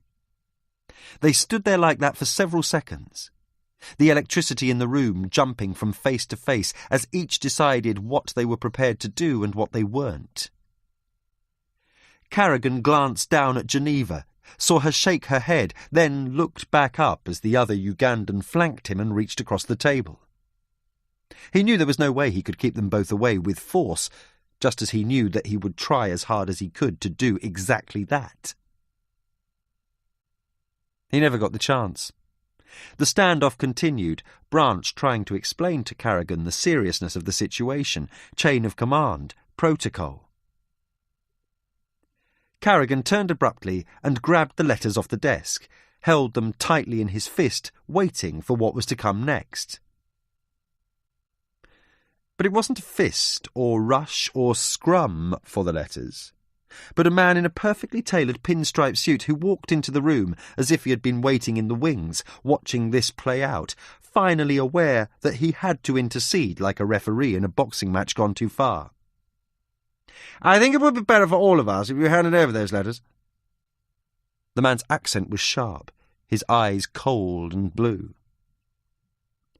"This is John Markison," Branch explained, trying to defuse the situation. "He's come from the Foreign Office. I'm afraid he has all the paperwork, Carrigan. There's no choice." Carrigan stared at Markison. The man looked calm and collected, as if he were reading the Sunday paper on a park bench somewhere. "I'm sorry, Detective, but this case is about a lot more than a dead student." Markison checked his nails, smiled without revealing any teeth. "Of course, that's not something you would have knowledge about, so please take my word. We don't want this to turn into something else." He watched Carrigan. "I'm sure that once the embassy have satisfied themselves, you will get all the material back." Carrigan looked towards Branch, but the super was looking away. Geneva sat quietly in her chair. The letters fluttered in his hand.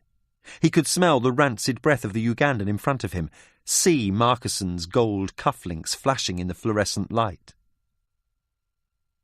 "Fuck it." Carrigan unclenched his fist and let the papers fall to the floor. "Take them," he snarled. "Keep protecting Ngomo." Carrigan kicked the letters across the floor. He could see Branch reddening like a man about to burst. "What the fuck did Ngomo give you for your loyalty?" "I'm afraid I don't know who you're talking about," Markison replied. "Of course not." Carrigan picked up his jacket and tucked it under his arm as one of the Ugandans bent down and started collecting the letters, the other taking the pile of photographs. Carrigan eye-fucked Markison, shook his head and walked out of the incident room. Geneva got up and was about to follow him. Miller! She stopped, swivelled round to see Branch facing her. My office, now!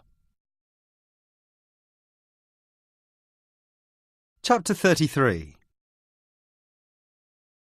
Branch barely glanced at his secretary as he threw open the door and slumped down in his chair. Geneva sat down and watched him randomly flick through a pile of boxing magazines, his face tight and his eyes so small they were almost invisible, just pouches of baggy skin, humped and swollen as if he'd been punched. What just happened? She tried to keep her voice steady. Branch put down his magazines and cleared his throat. Believe me, he replied wearily, there was nothing I could do. That was our case. Those letters could have led us to Bayanga. She kept her hands at her side, the itch growing steadily worse with each passing second. Branch nodded. I'm sure someone of your competence would have made copies. Geneva looked down at her feet, annoyed that Branch had read her so easily. That's not the point. Who do you think I am? Branch raised his hands in protestation. I sit in this office with my secretary outside. I shout at you and Carrigan. I decide which cases we're going to prioritise. He carefully took off his glasses and wiped the lenses with a paper napkin. But that's it. I'm not the fucking chief constable. I take my orders just like you do. He put his glasses back on and his face softened. You think I'm happy that someone else is interfering in our case? Some foreign government who should have no jurisdiction here? It makes me fucking mad. But there's nothing I can do. Not when the Foreign Office calls and makes it clear I have very little choice in the matter. Branch hung his head, and she could see the spreading whiteness of his bald patch, his fingers constantly worrying the few strands of hair left. It stinks, I know. But you better get used to this kind of bullshit if you're going to stay in the job, if you want to spend your career doing more than knocking on doors. He reached for a cigar lying dormant in the ashtray, rolled it between his fingers. Anyway, that's not why you're here, is it? He looked at her sharply, but Geneva was still staring down at the floor. You said you wanted to see me about something important. She'd been tearing herself up over it these last few hours, running the facts and protocols through her head, each time coming up short. What would her mother think of this act of betrayal? What would happen when Carrigan found out? She'd known since the moment he told her the story of his African ordeal, known, but kept making excuses for him, reasons why he'd kept it from her. But she no longer felt she had a choice. She had to inform the commanding officer of Carrigan's possible conflict of interest, the history that turned his face into a mask every time Africa was mentioned. It had been the worst few hours of her professional life, but, in the end, the case was more important than sparing Carrigan's feelings or betraying his trust. I don't know how to put this, she began, but her voice faltered and cracked as Branch scrutinised her, a look of amusement lodged on his face. When she was finished, there was an unexpected sense of relief, as if a weight had been lifted, the words buzzing in her head these last few hours like maddened bees. She sat back in the chair and watched as Branch stared darkly down at the table, his hands cradling his head as if it were suddenly too heavy for his neck to support. We know all about Carrigan. He put the cigar down and, using his nail, carved a sliver of ash off the tip. She thought she'd heard him wrong, her brain somehow making faulty connections. You already knew. Branch's laughter caught her off guard. You really thought we wouldn't know about something like this? You knew, she repeated, all other words stripped from her. Branch nodded. We've known for years.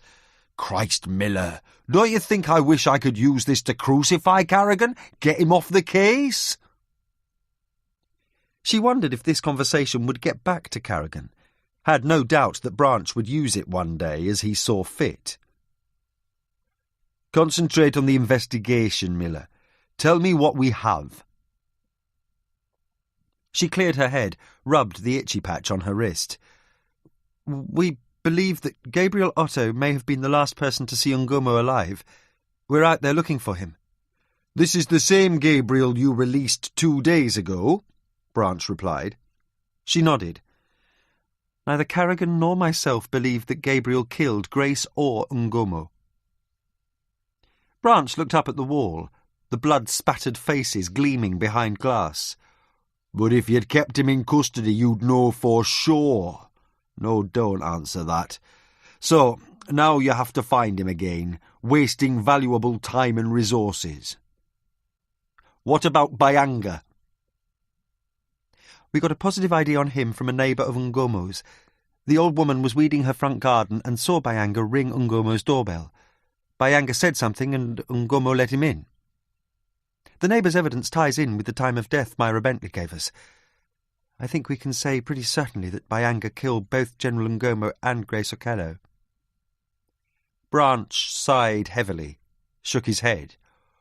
But you have no actual evidence, and you're no nearer finding him, I assume.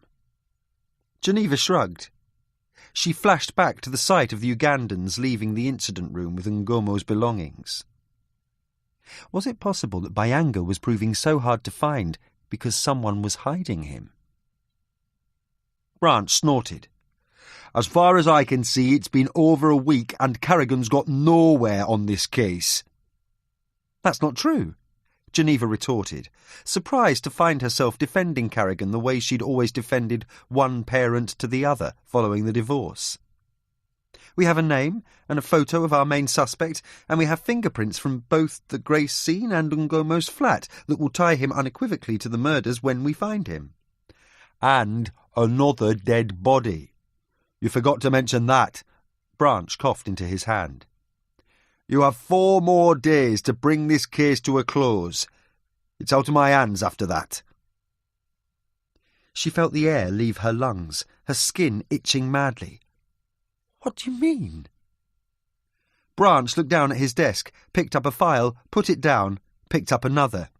Markison, the man from the Foreign Office, he's going to be taking over the investigation then. The words struck her like pellets of hail. It's our case. How can they justify taking it over? She snapped her head up, met Branch's eyes. Have you asked yourself who they are trying to protect? Branch slammed his fist down on the table. Enough, Miller! I don't want to hear this kind of shit. I'm disappointed in you. This isn't some big conspiracy. This is a clusterfuck, pure and simple. A mess that the government have decided to clean up. Nothing I can do about it. That's not fair, sir. Branch stood up, his stomach popping and rolling within the constraints of his shirt. Fair? What the fuck's fair? You think anything in this world is fair? Jesus, I didn't think you were such an idealist. This is the way it is. How long have you known that the Ugandan embassy have an interest in the case? Branch's face reddened, the veins pulsing at the surface as his eyes narrowed. You should be careful with your accusations, Miller. Do you know that I can probably kiss my career fucking goodbye because I spent all morning arguing your case to that Markison prick? No, you didn't, did you? Smarmy fucker wanted to take the investigation over immediately. I had to fucking plead and beg and get nasty with him so you and Carrigan could have a few more days. She avoided his eyes, cursing herself for letting emotion take over like that. It was just what the men above her wanted to hear, what they expected from a woman. I'm sorry. I don't want your fucking thank yous or contrition. Just get me Bayanga or Gabriel or anyone we can arrest by Monday so that I don't look like a fucking fool, so they don't send me to Whitby or Lancaster or some other shithole for the rest of my career. Chapter 34. The car was cold and damp, the battery too weak for him to sit with the heater on. He'd parked in the same spot, half a block down from Ben's house, for 2 nights in a row. Nights of watching Ursula through a window, her body heavy with sorrow, her eyes hidden from him behind layers of glass and rain. After the fiasco of the rerouted surveillance car, going to branch and asking for another would only have resulted in a very unpleasant conversation, and so he decided to do it himself, realising unexpectedly how much he began to crave these moments away from the case, alone in a car in the dark, watching a woman pull the curtains on her day, the lights of the house going off one by one, the rain turning the street into a river of jewels. He looked at the photo in his hands, the one Geneva had given him, the fuzzy likenesses and strange dislocation of seeing yourself from another person's perspective, and thought of the man he was back then, and the man he was now. He remembered the first time he'd seen Ursula, the pale blue scarf she wore in class, the sound of her voice and ruffle of her jumper against his neck. Would he have led her to this house, this life with kids and garden and the river right outside the front door? He was thinking about that, thinking about the roads taken and the ones not, when he saw the splash of knuckles against his window, the harsh urgency of the knocking pulling him abruptly back into the night. He turned his neck to see who it was, felt a sharp crackle of electricity fizzle through his shoulders, and rolled down the window. He didn't even recognise her at first. She looked like some drowned thing, hair matted all across her face, shivering and soaked. He reached for the passenger door, took one last look at Ursula's window, and let Geneva in. The smell instantly wrenched him from his gloom. Geneva held 2 cups of coffee. "Thanks for inviting me in," she said, handing him the drink, crawling into the seat, the smell of coffee, rain and perfume suddenly flooding Carrigan's senses. "How did you know I'd be here?" He pulled the lid off the cup and took a long sip, burning his tongue, but not caring.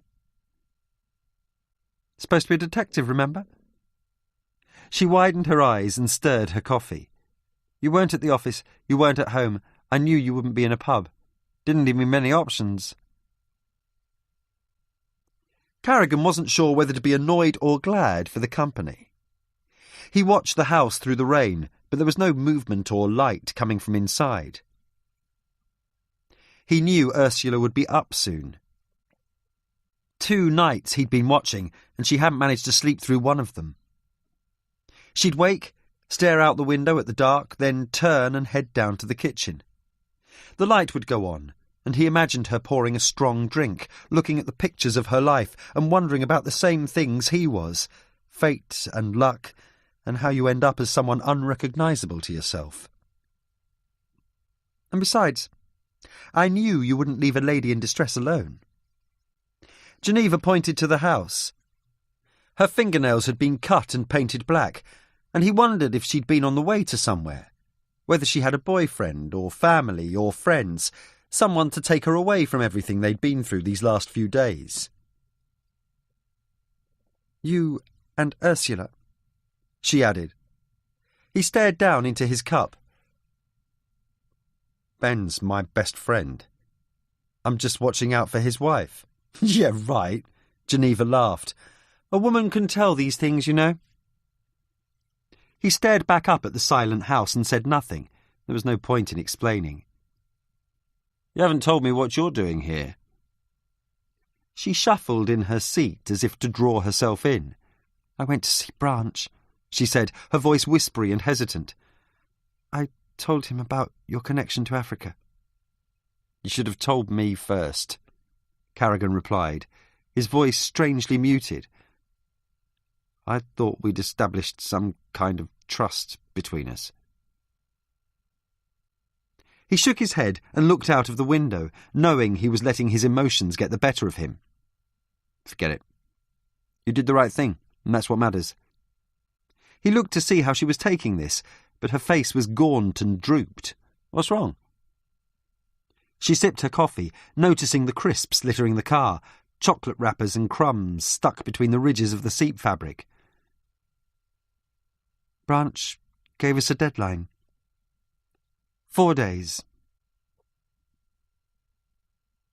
Carrigan stared out at the failing light. I have a feeling it won't take that long, he replied. He took a sip of coffee. You were right about why Grace's heart was taken. The connection to Ngomo, that was good work. I'm sorry I didn't pay attention earlier. She shook her head vigorously. But after all that, it wasn't Ngomo. I was so sure he killed Grace because she was going to expose him. The heart led us to Ngomo. It was good she'd come. Good that she was here in the car on this wet, dark night with him. You were right about it being his signature, only we understood it wrong. He turned away from the darkened windows of Ben's house. Suppose the signature was the same because someone wanted revenge on Ngomo. What better method than to kill his own daughter in that way? It certainly would have sent out the right message, one Ngomo couldn't have ignored. She felt the heat of his words as they crossed the small space between them. You really think this is about revenge? Carrigan nodded. Yes and no. Revenge, but the heart was also used as a lure. To trap Ngomo. She could see where he was going with this. The disparate and contradictory threads of the case that had so perplexed them finally coming together. Yes. Killing Grace was only the first part. Remember Bayanga's email? I have the thing I promised to give you. Geneva nodded, silently agreeing. But why bother with the YouTube clip? Because he wanted Ngomo to watch his own daughter die, and to know that all over the world people were doing the very same thing. She picked at her dress. Explains why Bayanga took off the gag at the end. She looked out at the drenched lanes, the hunched figures of commuters battling the wind and water. She had to agree it made sense of everything which until now had seemed contradictory. Yet hadn't Carrigan himself warned her about the seductions of narrative? You still believe someone hired Bayanga to do it? That he wasn't working alone? I can't see Bayanga as the type to think that far ahead, to come up with something this complex. On the one hand, Bayanga's profile and the nature of the killings suggests that we're dealing with a disorganised and chaotic killer. But the filming, uploading, luring Ngomo, this is the work of a killer who's highly organised and controlled. The two impulses are contradictory. Solomon Onega said that Bayanga bumped into someone from back home. I think whoever he bumped into knew Ngomo was living in London, someone with an old grudge to settle. Geneva scratched her nails against the fabric of her dress and sighed. Leaves us with pretty much the whole of Uganda as suspects. Carrigan looked away, his eyes unfocused, a strange turbulence brewing behind them. This is where I think Gabriel comes into this. I think he's the key. Geneva balanced her coffee on the dash. Singh and Carlson were at his flat, but almost everything's been cleared out. Neighbour said she saw him leaving with a big rucksack on his back. She didn't want to contemplate the possibility that her first murder would remain unsolved. She'd wanted answers, explanations, a story to make sense of everything. It was one of the reasons she had hated uniform work and joined CID. What's your take on Gabriel? Carrigan crushed his espresso cup and flung it to the floor. She thought about it for a moment. I knew a lot of people like him back at university. My mum's friends too. They focus so hard on one thing, one cause, that it distorts the rest of the world for them. She flicked something off her dress. Gets them a lot of girls, though. It's almost always the reason they're doing it. Suddenly, Carrigan sat bolt upright, his whole body shaking into focus as he slammed his fists against the steering wheel. Geneva's eyes shot wide open. "What is it? What did I say?" Carrigan turned to her and smiled.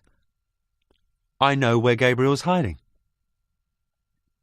Back in the incident room, Singh and Berman were working late shifts, their eyes sunk deep into sockets from too much screen time, the smell of pot noodles and microwave lasagna hanging heavy in the air. "When we arrested Gabriel, did anyone take down the girlfriend's name?"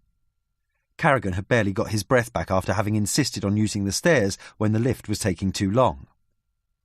Singh opened her desk drawer and flicked through her notebook as Carrigan tapped his feet against the floor. "Greta Nyqvist," she said, her eyebrows wrinkling with relief. Berman was punching keys before Carrigan could give him the order. "What's this about?" Geneva asked. Carrigan turned to her. "Gabriel had a girl at his place when we arrested him. He also mentioned he took the same girl to the concert the night Grace was killed and that he stays with her sometimes. How has he disappeared? How the fuck have we not found him yet? He's not Bayanga. He doesn't know all the bolt holes and underground termini, like you said in the car. His type are in it for the girls.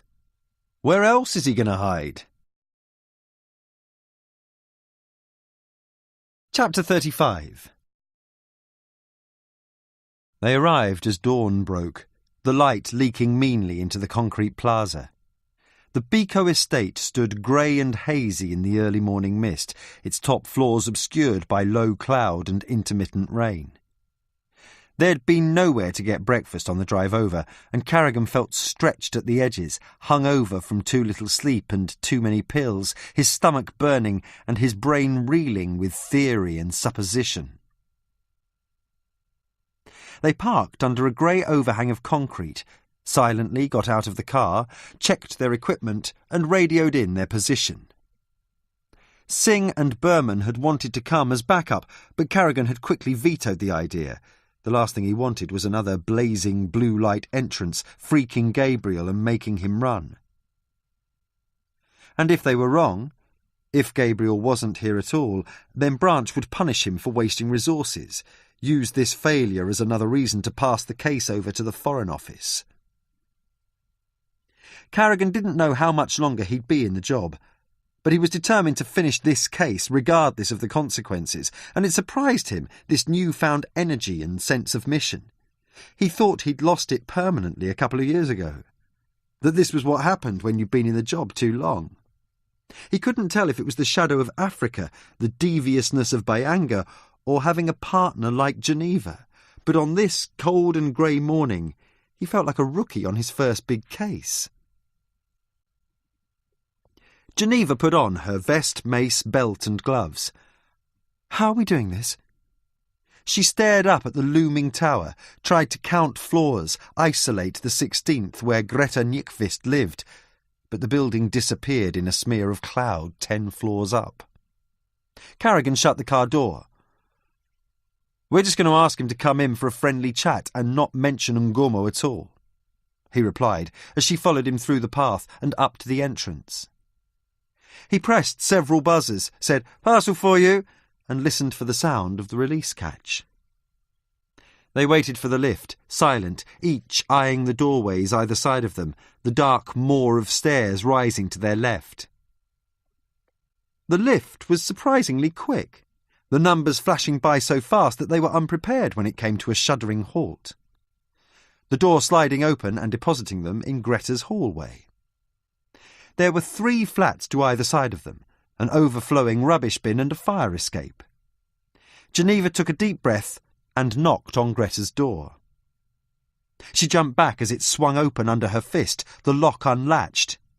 She looked at Carrigan, saw the same concern darkening his features as he moved in front of her, pulling out his baton and using the tip of his shoe to hold the door open. "Stay here. Call backup." He turned to her, his face white and stretched. "You're not going in there alone." Carrigan thought about it for a moment, realised there was no point arguing. They could both smell it as soon as they walked into the flat. Burning toast, stale smoke, and something else underneath it all, fresh and coppery. Carrigan signalled Geneva to follow him as he stepped into the hallway. He could feel every pore on his skin puckering, sweat sliding down the back of his neck, the sound of his own heartbeat as he slowly opened the door to the living room. He stepped inside, ready to find anything, but there was only a TV, a DVD player, posters of French cult films, and a large collection of fashion magazines splayed across the floor. "Clear." He turned, and Geneva followed him down the corridor to the bedroom. He inched the door open and took one step inside. From the way his body froze, tension marking out every muscle on his neck, Geneva could tell he'd found them. Christ! He stared at the two bloodied corpses piled up against each other in the corner of the room. The smell made him gag, swallow, wipe his brow. He heard Geneva behind him, the sharp intake of breath as she saw the bodies, slumped, scarred and lifeless. "Oh my God." They didn't move any closer, not wanting to disturb the crime scene. There was no doubt that Gabriel and Greta were dead and that they had died with the utmost suffering. Wounds covered their naked bodies, the same bite marks Carrigan knew from the autopsy photos and other, more fiendish embellishments. Gabriel's left eye was missing, his ears loosely hanging by shredded strings of cartilage. The smell of recently burned flesh sat in Carrigan's throat as he turned and walked out of the room. They checked the bathroom, hall, cupboard and kitchen. Then they checked the living room again. "All clear," Carrigan confirmed as they met in the hallway. "Call forensics too," he told her. "Tell them we need them here as soon as possible." Geneva took out her mobile and started dialing as Carrigan stepped back into the kitchen. He stood staring at the meagre utensils and charred cooking pots, wondering how long Gabriel and Greta had been dead. He could still smell the hot metal of their blood, the perfume of scorched flesh, but there was something else underneath it. Something fresher, familiar. He looked down at the kitchen table, a meal left half-eaten on the plate, a glass of milk, the burnt-out ends of several cigarettes nestling in an ashtray. Then he bent down, picked up the plate and brought it close to his face. His heart began hammering. He put one finger on the surface of the cheese and felt it give, residual heat warming his skin. He looked at the ashtray, the glass of milk, and panic flooded him. He scanned the kitchen, but there was nowhere for Byanga to hide. He called out Geneva's name, but there was no answer. Byanga had been in this kitchen making himself breakfast a scant few minutes before they'd arrived. How had they missed him? There were only two ways in and out of the block, the lift and the stairs. Had Byanga been running down the stairs making his escape at the very moment that they were in the lift going up? Geneva ended the call and placed the phone back in her pocket. The Sockos would be here in 10 minutes, Berman and Singh in 5. She took a deep breath, gagging for a cigarette, something to take away the awful smell residing in her nostrils, and stood in the hallway, wondering what Carrigan was up to, trying to shake her mind of the images she'd seen, the two slumped bodies and the things that had been done to them. Something kept niggling at her. She couldn't quite place it, running a mental checklist of everything they'd seen since entering the flat, the living room, bedroom, hallway, kitchen, bathroom. What was it about the bathroom? She opened the door and stepped into the tiled white interior once more. She looked around, but there was very little to see. The long tub with shower curtain fully drawn, the old toilet, a chipped and dirty sink, towels hanging on a rack, a small cabinet with a broken mirror, a pile of well-thumbed Vogues. And then she looked back.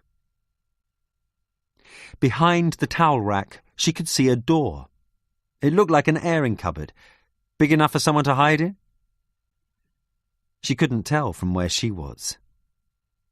She walked over to the towel rack and held her breath as she slowly unhooked it from the latch. She heard something from the other side of the door and jumped back, almost tripping over a rolled-up bath mat. A slight clunk, like someone fidgeting, followed by what she could swear was hissing, coming from behind the door. She closed her fingers round the cold metal handle and stopped. There was only one way to do this. She stepped back, took another deep breath, and opened the door in one swift motion. She let out a sound that was somewhere between a scream and a laugh when she saw the boiler rattling and hissing away. She closed the door, replaced the towel rack, and was about to leave when she stopped, turned, and stared at the bathtub. The shower curtain was marbled white, and she could see the far end of the tub through it, fuzzy and indistinct. She took a couple of steps forward and scrunched her eyes. There was a dark patch at the bottom of the tub. She could see it clearly now, and, as she was watching, it began to move. She blinked at the exact same time as it uncoiled and rose up. She tried to reach her mace, but she never got the chance. Carrigan stepped out of the kitchen, turned in the narrow hallway, and stopped. He saw Geneva first, her face emerging from the bathroom, and he smiled, but she wasn't smiling back. He noticed the hand covering her mouth, and then the man behind her, and all the blood drained from his head. Byanga had pulled a curved blade out of his jacket and was pushing it up against Geneva's throat. His other hand was making its way through her uniform. Carrigan saw Byanga move his hand, and suddenly Geneva crumpled, her face turning white, gasping and choking in pain. Byanga laughed and pulled her upright, placing the knife back against her throat. Carrigan felt a white burst of panic and pushed it firmly down. He stared at the man they had been hunting these past 2 weeks. Byanga was small and wiry, short black dreads framing his skull, a baggy yellow T-shirt and a pair of worn board shorts, revealing skinny, scar-crossed legs, ending in a pair of outdated high tops. He was almost a disappointment. "Let her go." Carrigan could feel the impotence of his words as soon as they were out. He didn't need Byanga's subsequent laugh to realise his position. "I don't think so." Byanga smiled again, and this time Carrigan saw the 2 sharpened fangs at the front of his mouth. He pressed his left hand against Geneva's liver, probing with his fingers, and she exploded in a fit of vomiting. "I can do things that will cause her pain for the rest of her life," Byanga said, his voice thin and wheezy. "I can make her wish for death, so bad will her suffering be. This isn't what you want, I know. It is what I want, but what I want more is to live here. Let me do that, and I promise I will only hurt her as much as I need to." Carrigan stared at Byanga, wondering how long until Berman and Singh got here. He saw nothing but a bright, hard fury in Byanga's eyes. "Okay," he said, taking a step back into the kitchen. "You win. Just leave her and go." Byanga smiled, his teeth gleaming in the bulb light. "You know what will happen to her the moment you try anything." He pressed the edge of the blade against Geneva's throat, a small red droplet flowering on her skin. Carrigan retreated another couple of steps as Byanga slowly inched his way up the hallway. There was nothing Jack could do as they passed. Byanga turning so that now he was walking backwards out of the flat, using Geneva as a shield. Carrigan watched the two of them shuffle through the front door like unlikely partners in some exotic tango. He saw Bayanga take his left arm away from Geneva's liver and press the lift's call button, his other hand still firmly holding the knife. They faced each other across the open doorway as the lift arrived. "Close your door," Bayanga said, walking backwards into the lift. "If you open it and I'm still here, then I will kill her." Carrigan wondered why he couldn't hear Berman and Singh's siren as he watched Bayanga press the button. He closed the front door and stood staring at the coat rack, counting silently. At 10, he opened the door, ready to rush Bayanga, but the lift doors were closed and he could hear it making its descent. He staggered out of the flat, flung open the fire door and began running down the stairs. How fast had the lift been? He couldn't remember, but it was 16 floors, and if he didn't fall, he might be able to beat it. He took the stairs 2, 3 at a time. He gripped the banister, jumped and ran. The pain screamed in his shoulders and back, his lungs searing like they'd been set on fire. 3 floors down. He listened for the lift, wondering where it was, realising that Bayanga might have tricked him, gone up instead of down. He slipped on the 10th floor, almost crashing down a whole flight, managing to right himself at the last moment, using the momentum of the fall to leap down even quicker. He cornered the 3rd floor, was rushing down the 2nd, when he heard the unmistakable hydraulic groan of the lift doors opening. Despite the pain in his lungs, the urge to crumple and puke, he leapt the last few stairs and landed, winded, on the ground floor, just in time to see Bayanga coming out of the lift, Geneva still tightly in his grip, the curved knife at her throat. Bayanga stopped just short of the front door and saw Carrigan. He moved his right arm slightly, down and across, almost too fast for Carrigan to catch, and when he pulled the blade out of Geneva's thigh, it was shiny and slicked red. Geneva looked down at her leg, her eyes widening, and then Bayanga let go of her and she collapsed hard onto the cement, her head banging against the floor. Bayanga wiped the knife on his jeans and looked at Carrigan. "You have a choice. Her or me." He laughed, then turned and ran out the door. Carrigan looked down at the floor.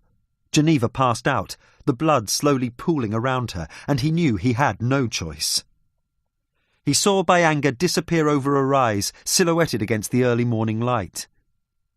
He leant down, took off his tie, and used it as a tourniquet. He cursed loudly as he tightened it around Geneva's thigh, feeling the blood spurt on his hands and hearing her moan.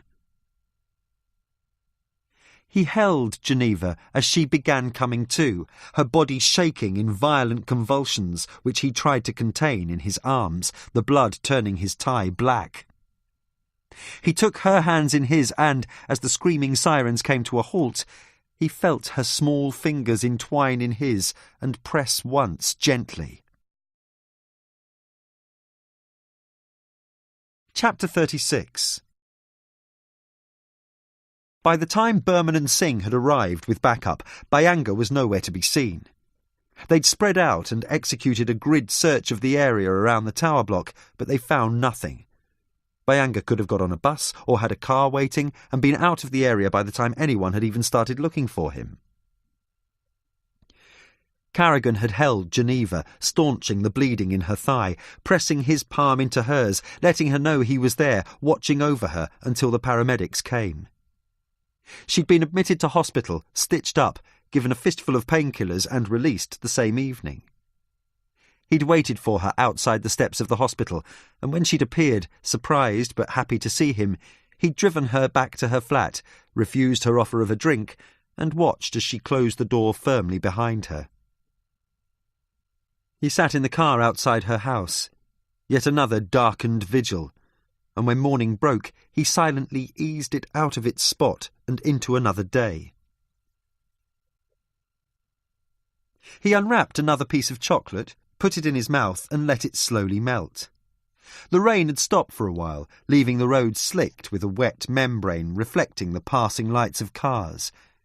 It was his favourite time in the city, when everything looked mysterious and bright. the red and green traffic lights smeared on the wet road like long neon streamers, the huddled forms of people racing through the blurred streets. He finished the chocolate and took a long slurp from his thermos. His eyes itched and his head roared. He swallowed 2 more pills with the last of the coffee and tried stretching his legs. He'd spent the last 4 nights hunched in the car, watching the house, seeing Ursula's silhouette leak and flitter across different rooms like a dancer who's forgotten their steps. The car was parked up the road, giving him free view of the garden, the back windows and side wall. Every time anyone approached the house, walked past the gate or crossed the road, his heart ratcheted up, but they always passed by, headed towards someone else's front garden.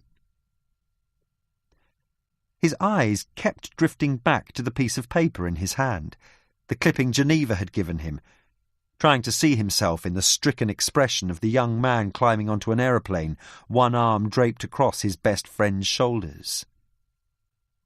It looked nothing like him, and however hard he stared at the photo, he couldn't persuade himself of its truth. He flicked the windscreen wipers, watched the smearing of raindrops, and waited for Geneva to show.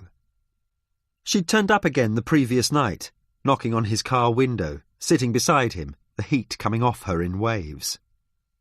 Sometimes they'd talked, and sometimes they'd just sat in silence watching the rain. She'd been offered a few days' leave, but had refused, downplaying her injuries, though Carrigan noticed how she kept holding the place where Byanga had touched her, grimacing in pain every time she had to turn or stand. His stomach soured at the thought of how close they'd been and how Byanga had so easily read him, knowing Carrigan would stop and help Geneva before anything else. Byanga had turned into a ghost, one of an unseen army living their lives under the radar, a shadow London of hospital cleaners, dishwashers and street sweepers, a city he passed every day yet never noticed. Invisible because they wanted to be. Invisible because we preferred them to be so. Perhaps the city was always like this, 2 parallel realms that rarely touched, the murder being a random intersection, an abutment of worlds. He woke suddenly, crumpled and numb, his heart beating fast in his chest. How long had he been asleep? The night was still dry and silent, and the clock on the dashboard said it was only just past 1 in the morning. He caught his face in the rear-view mirror, saw the lines and wrinkles highlighted by the overhead bulb, the roll of fat under his chin, the dead past swimming in his eyes. And then he heard the crash of breaking glass. He shook his head free of the memories and looked up at the house. He saw Ursula cross one of the upstairs hallways, then stop dead in her tracks. At that exact moment, a light went on downstairs. Chapter 37. He was out of the car immediately, coat snagging, his feet numb from lack of movement. He glanced up at the house as he ran. He could see the door swinging open, the stained glass smashed and jagged in its frame. The silence inside was overwhelming. Not normal silence, which was never really silence but something else, a constriction of the air, as if all the oxygen had been leached out of the building. He stood there for a moment, willing his breath to slow and quieten, then took a few tentative steps and nudged the living room door open with his shoe. It was empty. The kitchen, too. He passed by the fireplace, still smouldering, then turned back and picked up a long brass poker from its tray. It felt both cold and hot in his hand as he gripped it tight, getting used to the weight, and then he headed for the stairs. He was halfway up when Ursula screamed, a terrifying, out-of-control yelp exploding from her lungs.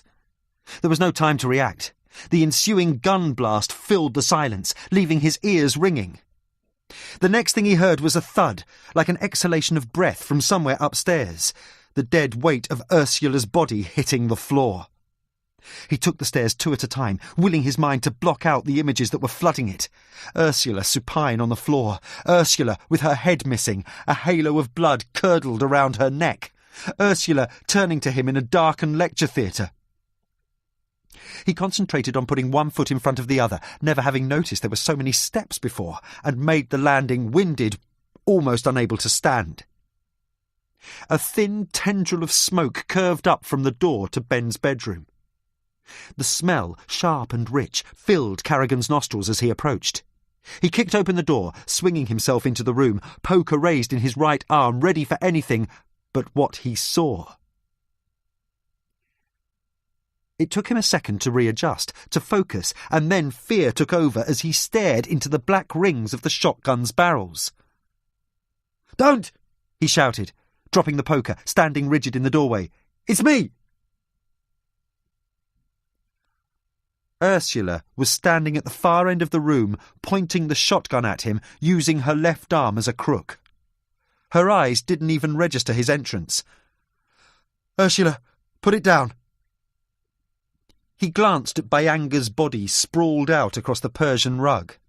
The young man was still twitching, a series of involuntary jerks and burbles as he gasped for air.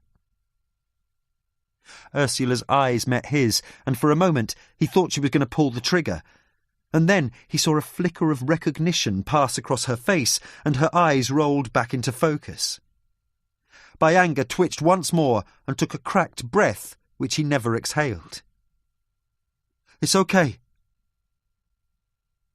Carrigan didn't dare move, the scene frozen, only two ways it could go from here. Ursula looked down at the body on the floor, then back up at Carrigan. Her arms suddenly gave way and she dropped the gun. Her hands began to shake now they weren't holding anything, a slight ripple that turned into a rumbling torrent as her body caught up to the scene in front of her.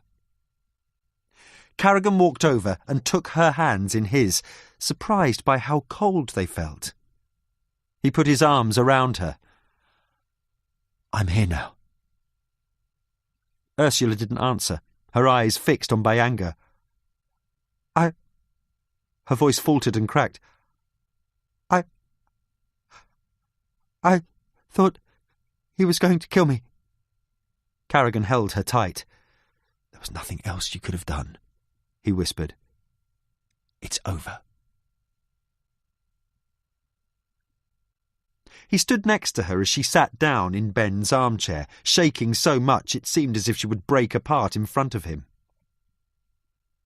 "It was you or him?" He wouldn't have hesitated. His voice sounded foreign to him here in this room of memories, the nights and conversations he'd shared with Ben, the history they skirted around, the dark lure of the beckoning past. "He's already killed at least 4 we know of." He watched to see if she was taking this in, but she seemed cocooned in a world of her own, slowly withdrawing from the room around her. She sat on her hands, her eyes staring at a blank spot of wall. He picked up the gun, the metal still warm, and placed it to one side, away from the spreading pool of blood which outlined Bayanga. He knelt down and checked the Ugandan's pulse, but it was only a way to stretch the moment, put off what he was dreading. His skin was still warm, and Carrigan thought if he pressed his finger deep enough he'd be able to feel the echo of the young man's heartbeat, a last communication into the world. But there was nothing except a deep sense of disappointment flooding his stomach. This was the man they'd been chasing, the man who raped and killed Grace, who'd hurt Geneva, the man who held all the answers to this case, and here he was, mute and silent for eternity. There would be no clink of handcuffs, no face-to-face in a hot interview room, no confession nor explanation of why and how. Just this dead body, a large red hole gaping where his stomach should be. He checked Bayanga's pockets, but there was nothing except a knife and a wallet. The knife was small and curved, and he recognised it. The wallet held £240 in crumpled notes and a photo of Geneva. The latter made Carrigan's blood go cold. He stood back up and looked at the sluggish river wind its way out of view. "We'll get this all sorted out," he promised Ursula, sitting down next to her and taking her hand. She looked up, caught his eye, and started shaking, hard, shuddering jolts that looked as if electricity was pouring through her body. "I wasn't going to let him take me too." She was staring down at the floor, trying to wipe blood, something sticky off the bottom of her slippers. "What's going to happen to me, Jack?" "I'm afraid we're going to have to arrest you formally and take you in, but I'll be there with you all the way." She cried a little more, and then she took a handkerchief from the next table to her and wiped her face and coughed and stared out of the window at the grey river as they waited for Geneva and the others to arrive. Carrigan explained the situation to Geneva as quickly as he could. He watched silently as 2 uniforms led Ursula out. She stopped once, picked up a photo of the girls, and held it tightly in her hand as they took her outside. He'd promised he'd meet her back at the station once he'd secured the crime scene. His headache pulsed ferociously as he watched the patrol car leaving with Ursula. He saw her look back at the house once, and then he turned away. As he waited for the Sockos to arrive, he crossed the room, trying to press the pain away from his temples, the sense of hidden things rising to the surface. He avoided the body, saw the blood staining one of Ben's rugs, vaguely remembered a story of how Ben had bought it in Pakistan, how it had been woven by hand, was supposed to represent something about God. He blinked the thought away, looked around the room trying to determine if there was anything amiss, but it was impossible. The room he knew so well looked like a foreign battlefield, everything sheathed in smoke and dust. His eyes drifted to the mantelpiece, the photos deep with memory and contentment. He picked up a few, his fingertips tingling. Ben on his first field trip back to Africa. Ben in Khartoum and Addis Ababa. Ben, Ursula and the kids sitting over Christmas lunch, uncles and grandparents, photos of the girls at school pantomimes and sports days, the happy family on holiday in Zermatt, Vail and Acapulco. He took out the smudged news clipping from his pocket, smoothed out the edges, and looked at the murky shadows of the 2 of them boarding the plane at Entebbe. The paper felt like it was burning his hands. He carefully folded it back up and placed it in his pocket. Next to the mantelpiece were 2 photo albums with red leather covers. He picked one up, sat down in the armchair and began flicking through it. The book was heavier than he expected, all the weight of years and memories pinned like butterflies against the black pages. He followed Ben's rise to stardom and fame, the clothes getting more expensive with each year, the haircuts sharper, the smile more confident and assured. He saw photos of Ben at Oxford, Ben giving a lecture at some symposium in France. There was a photo of Ben and Ursula taken on the night of their wedding. Ursula as he remembered her, her smile so genuine it looked as if it could cure cancer. His breath caught in his throat when he recognised the picture of the 3 of them. A memory bright and present as a toothache blossomed in his head the moment the photo had been taken. Ben, David and him, standing on the mound at the front of the great hall, degrees in hand, the whole of their lives in front of them. He looked deeply into Ben's eyes, David's, his own, but could see no presentiment of how their lives would shudder and crack on that African road only 2 weeks later. He flicked through photos of a young Ben smiling in the equatorial sunshine on his first field trip. Ben standing in front of a new excavation, his helpers all around him. Ben wading in one of the Great Lakes, a stork caught mid-flight above his head. Ben at a refugee camp, his arms around his assistants. Ben talking to the Bishop of Gulu. Ben standing... He flicked back and stopped, looking at the photo in the right-hand corner of the previous page, convinced it was a trick of the light. Ben was standing on a dirt road next to a group of colleagues. They had their arms draped around each other. Carrigan carefully lifted the clear plastic and peeled off the photo. He stared out the window towards the river, trying to clear his head. And then he looked down at what he held in his hands, realising how badly they had misinterpreted Solomon Onega's words. Chapter 38. Where the fuck is he? Branch was red as an apple, leaning forward, both arms planted squarely on the desk. He ripped his glasses off, snagging them, wincing and cursing under his breath. "Carrigan," Geneva replied, trying to stall, think of what to say, even though she'd been going over it in her head these last few hours. "No, Lord Lucan, who the fuck do you think I'm talking about?" "I don't know where he is, sir." Branch sighed. "I'll choose to believe that for now." He picked up one of the mobiles on his desk and pressed something. His face scrunched in concentration, cursed and picked up another phone. She watched as he clumsily began texting, his large fingers splayed across the keypad, his suit ruffled as if he'd slept in it several nights. It had been 2 days since she had seen Carrigan.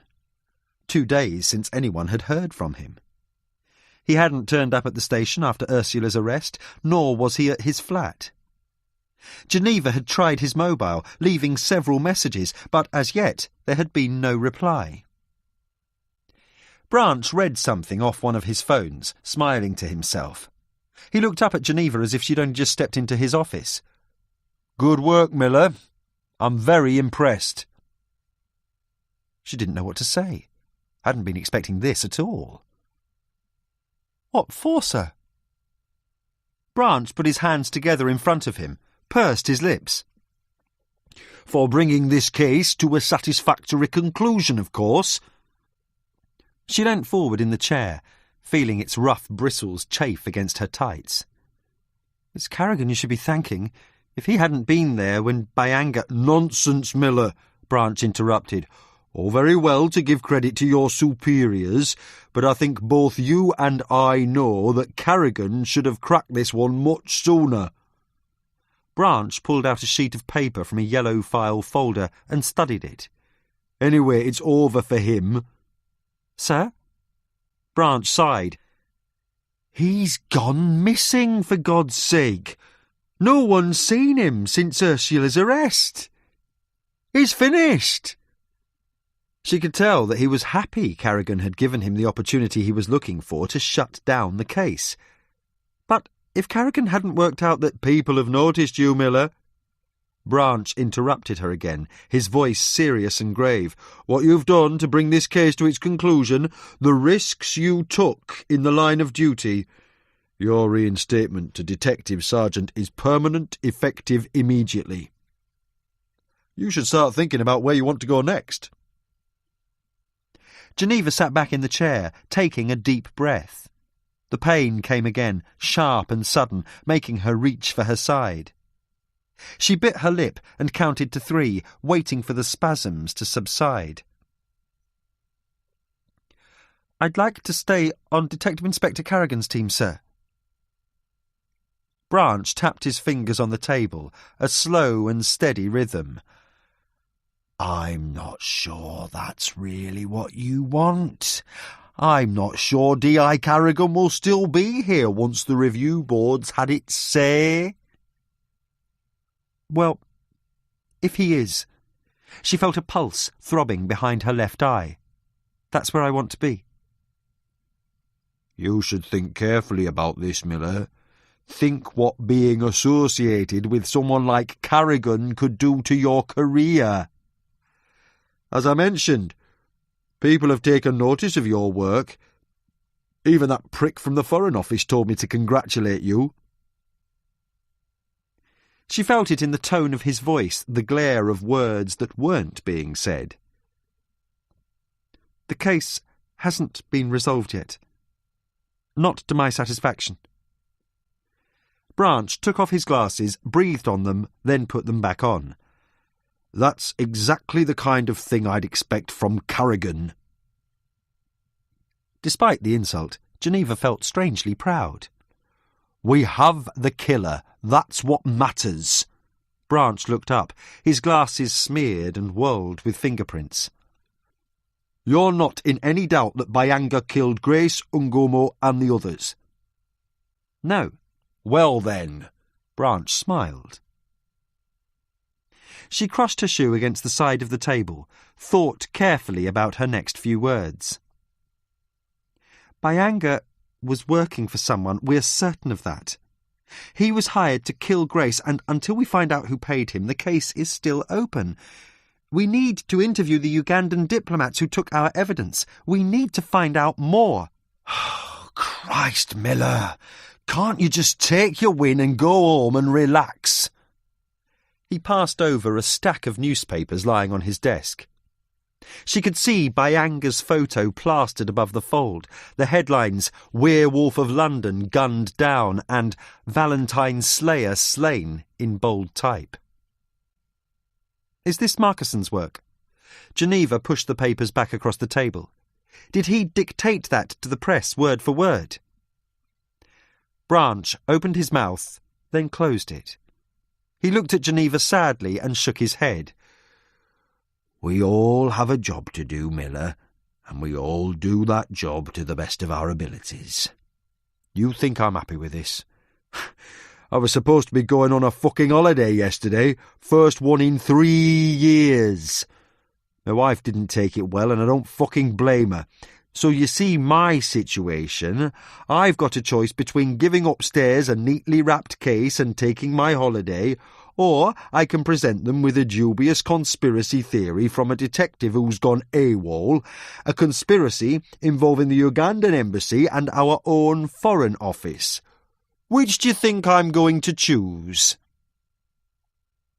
She left the office feeling sick, rushing down the stairs and into the rain-soaked night. She lit a cigarette, picked up her phone and dialed the number. The man on the other end sounded polite and helpful. "Who can I direct your call to?" She said a name, was told to wait, smoked 2 more cigarettes listening to a synthesized version of Mahler's Fourth.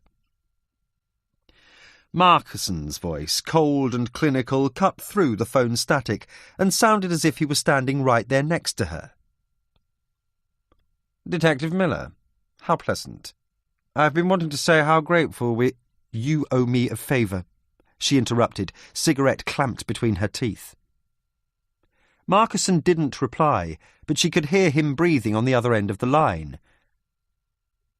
"I'm afraid I'm not at liberty to divulge any information about the Okello case."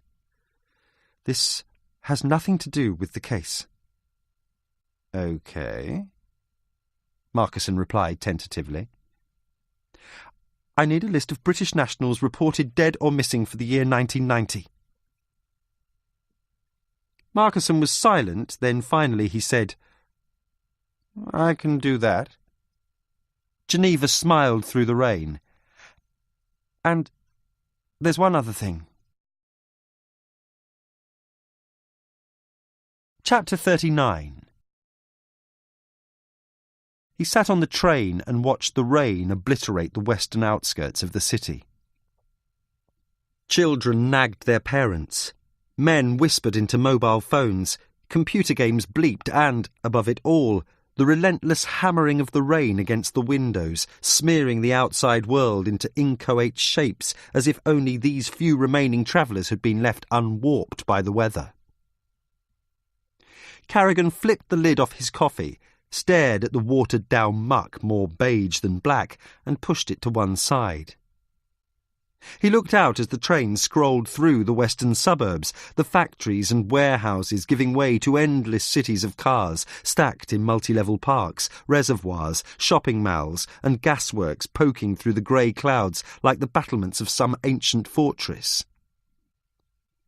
It got worse as they headed west, both his headache and the rain. He'd sat and waited the days out after Ursula's arrest. His flat seemed smaller and somehow the belonging of someone else, a shadow self he felt no connection with, and instead he checked into a nearby travel lodge, comforted by the anonymity of his new surroundings. He couldn't go back to the station. Not until he knew for sure. He'd sat in that tiny rented room, the TV turned low, and thought about the last few days.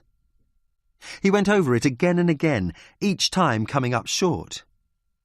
He wondered whether he was now seeing connections where there was only coincidence. He ran through every assumption they'd made, every trail they'd discounted, but, in the end, he knew there was only one way to find out. So he waited and sat, counting the days until Saturday.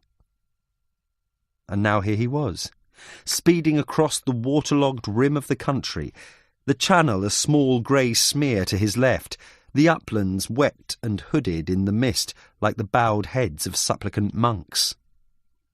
A man argued with his wife, shouting into the small black box of his phone, exasperated, complaining about having to go out again, buy food, do something for the kids.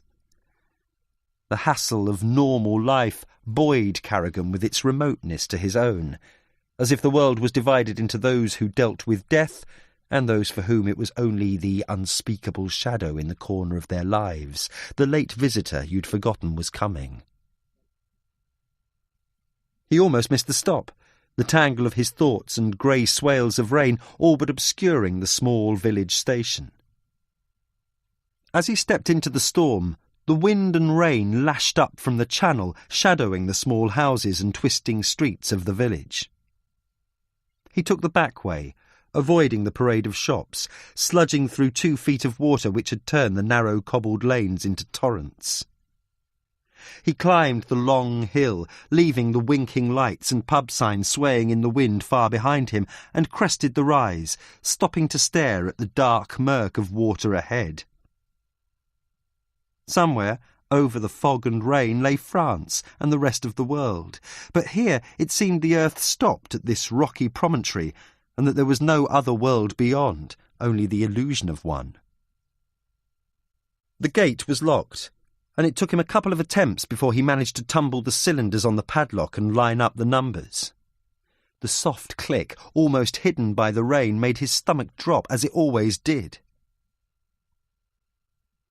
The cemetery had turned into a sea of mud, and he trudged ankle-deep past old Victorian crypts with their stained nymphs and elegant angels, pointless efforts at pretending those inside had not been wiped from the ledger of the world. The last hill took him a long time to climb, his breath short and pained, the rain smacking across his face, the ground soft and welcoming as if hungry for further souls. He got to the top and stood for a moment, disorientated, getting his breath back, wondering how, after all these years, he'd lost the way. He wiped the rain from his brow and read the inscription on the stone. David's name and dates of birth and death glistened in the rain, but the grave itself was empty. He looked wildly to the left and right and saw the earth disinterred and stacked up beside the grave, the long wet hole by his feet holding nothing but the rain.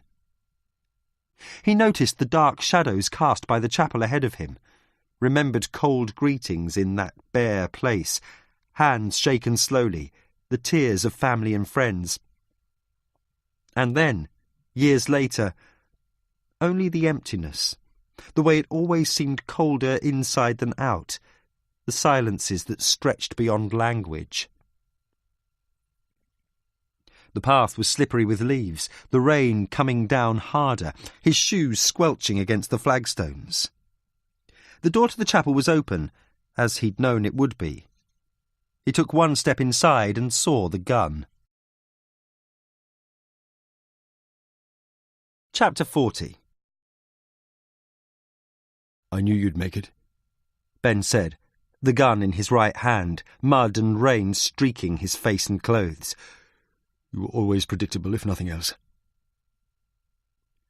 When he'd watched Ursula being escorted out of her house, Carrigan had realised that even though he didn't know where Ben was, he was pretty certain where he would be. They'd been coming here for 20 years to mark the anniversary of David's death, the last remaining mourners now that his family was gone. He thought back to the scene on the hill, the dark, rain-filled hole, and he could barely get the words out. "What happened to his grave? What have you done?" Ben shrugged. You're the detective. I'm sure you can work that out for yourself. He sounded strangely calm as he took a step back. Take a seat, Jack. He gestured with the gun towards the front of the chapel.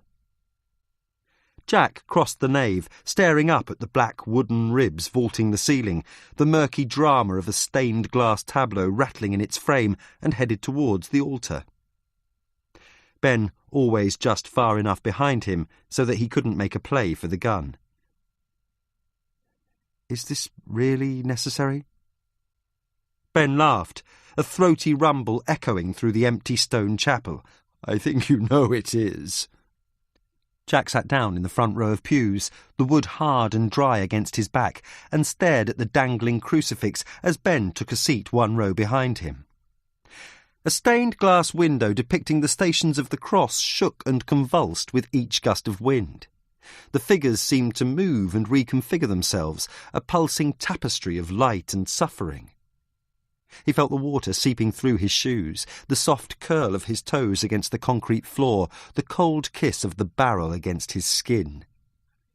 Your mobile, please. Ben reached out, and Jack saw the soil and dirt compacted under his nails, mud streaking his forearms, as if he'd only that moment been birthed from the wet earth. He handed Ben the phone, then reached into his jacket pocket, stopping when he felt the gun press against his skull. It's just a photo. He slowly pulled it out, unfolded it, and turned it face down. He'd been staring at it for the last 4 days, trying to find a way it could mean anything else. But it was always the same. Ben, with his arm around a much younger Bayanga, both of them smiling in the sizzling African sun. He passed the photo back and, as Ben took it, swivelled sideways, trying to turn, but his legs slid out from under, and he felt Ben's fist grab the collar of his raincoat, and then the pain, sharp and electric, the gunmetal stinging against his right temple, and the rush of the ground beneath him. Don't try that again, Jack. I'm going to have to hit you much harder next time, and it would be a shame if you were out cold. Harrigan sat with his hands on his knees, getting his breath back. The chapel reeled and span, and he closed his eyes. How the fuck do you know Bayanga? Ben's laugh brought unwelcome memory flashes, forgotten moments fading into lost years. The only reason I know him is because of you, he replied, because of one simple choice you made. The instinct to turn round was sharp and insistent, so he concentrated on the crucifix. The bewilderment on Jesus' face, the twisted limbs and dark black nails emerging like flowers from the wounded flesh. What are you talking about? The Django Road. Ben's voice was suddenly loud against Jack's ear. That fucking road. Why did you do it? Why did you take that bloody fork? The day flared bright and orange across Carrigan's vision, the heat and dusty hours scrabbling along the corrugated track, the gazelle flashing across the night.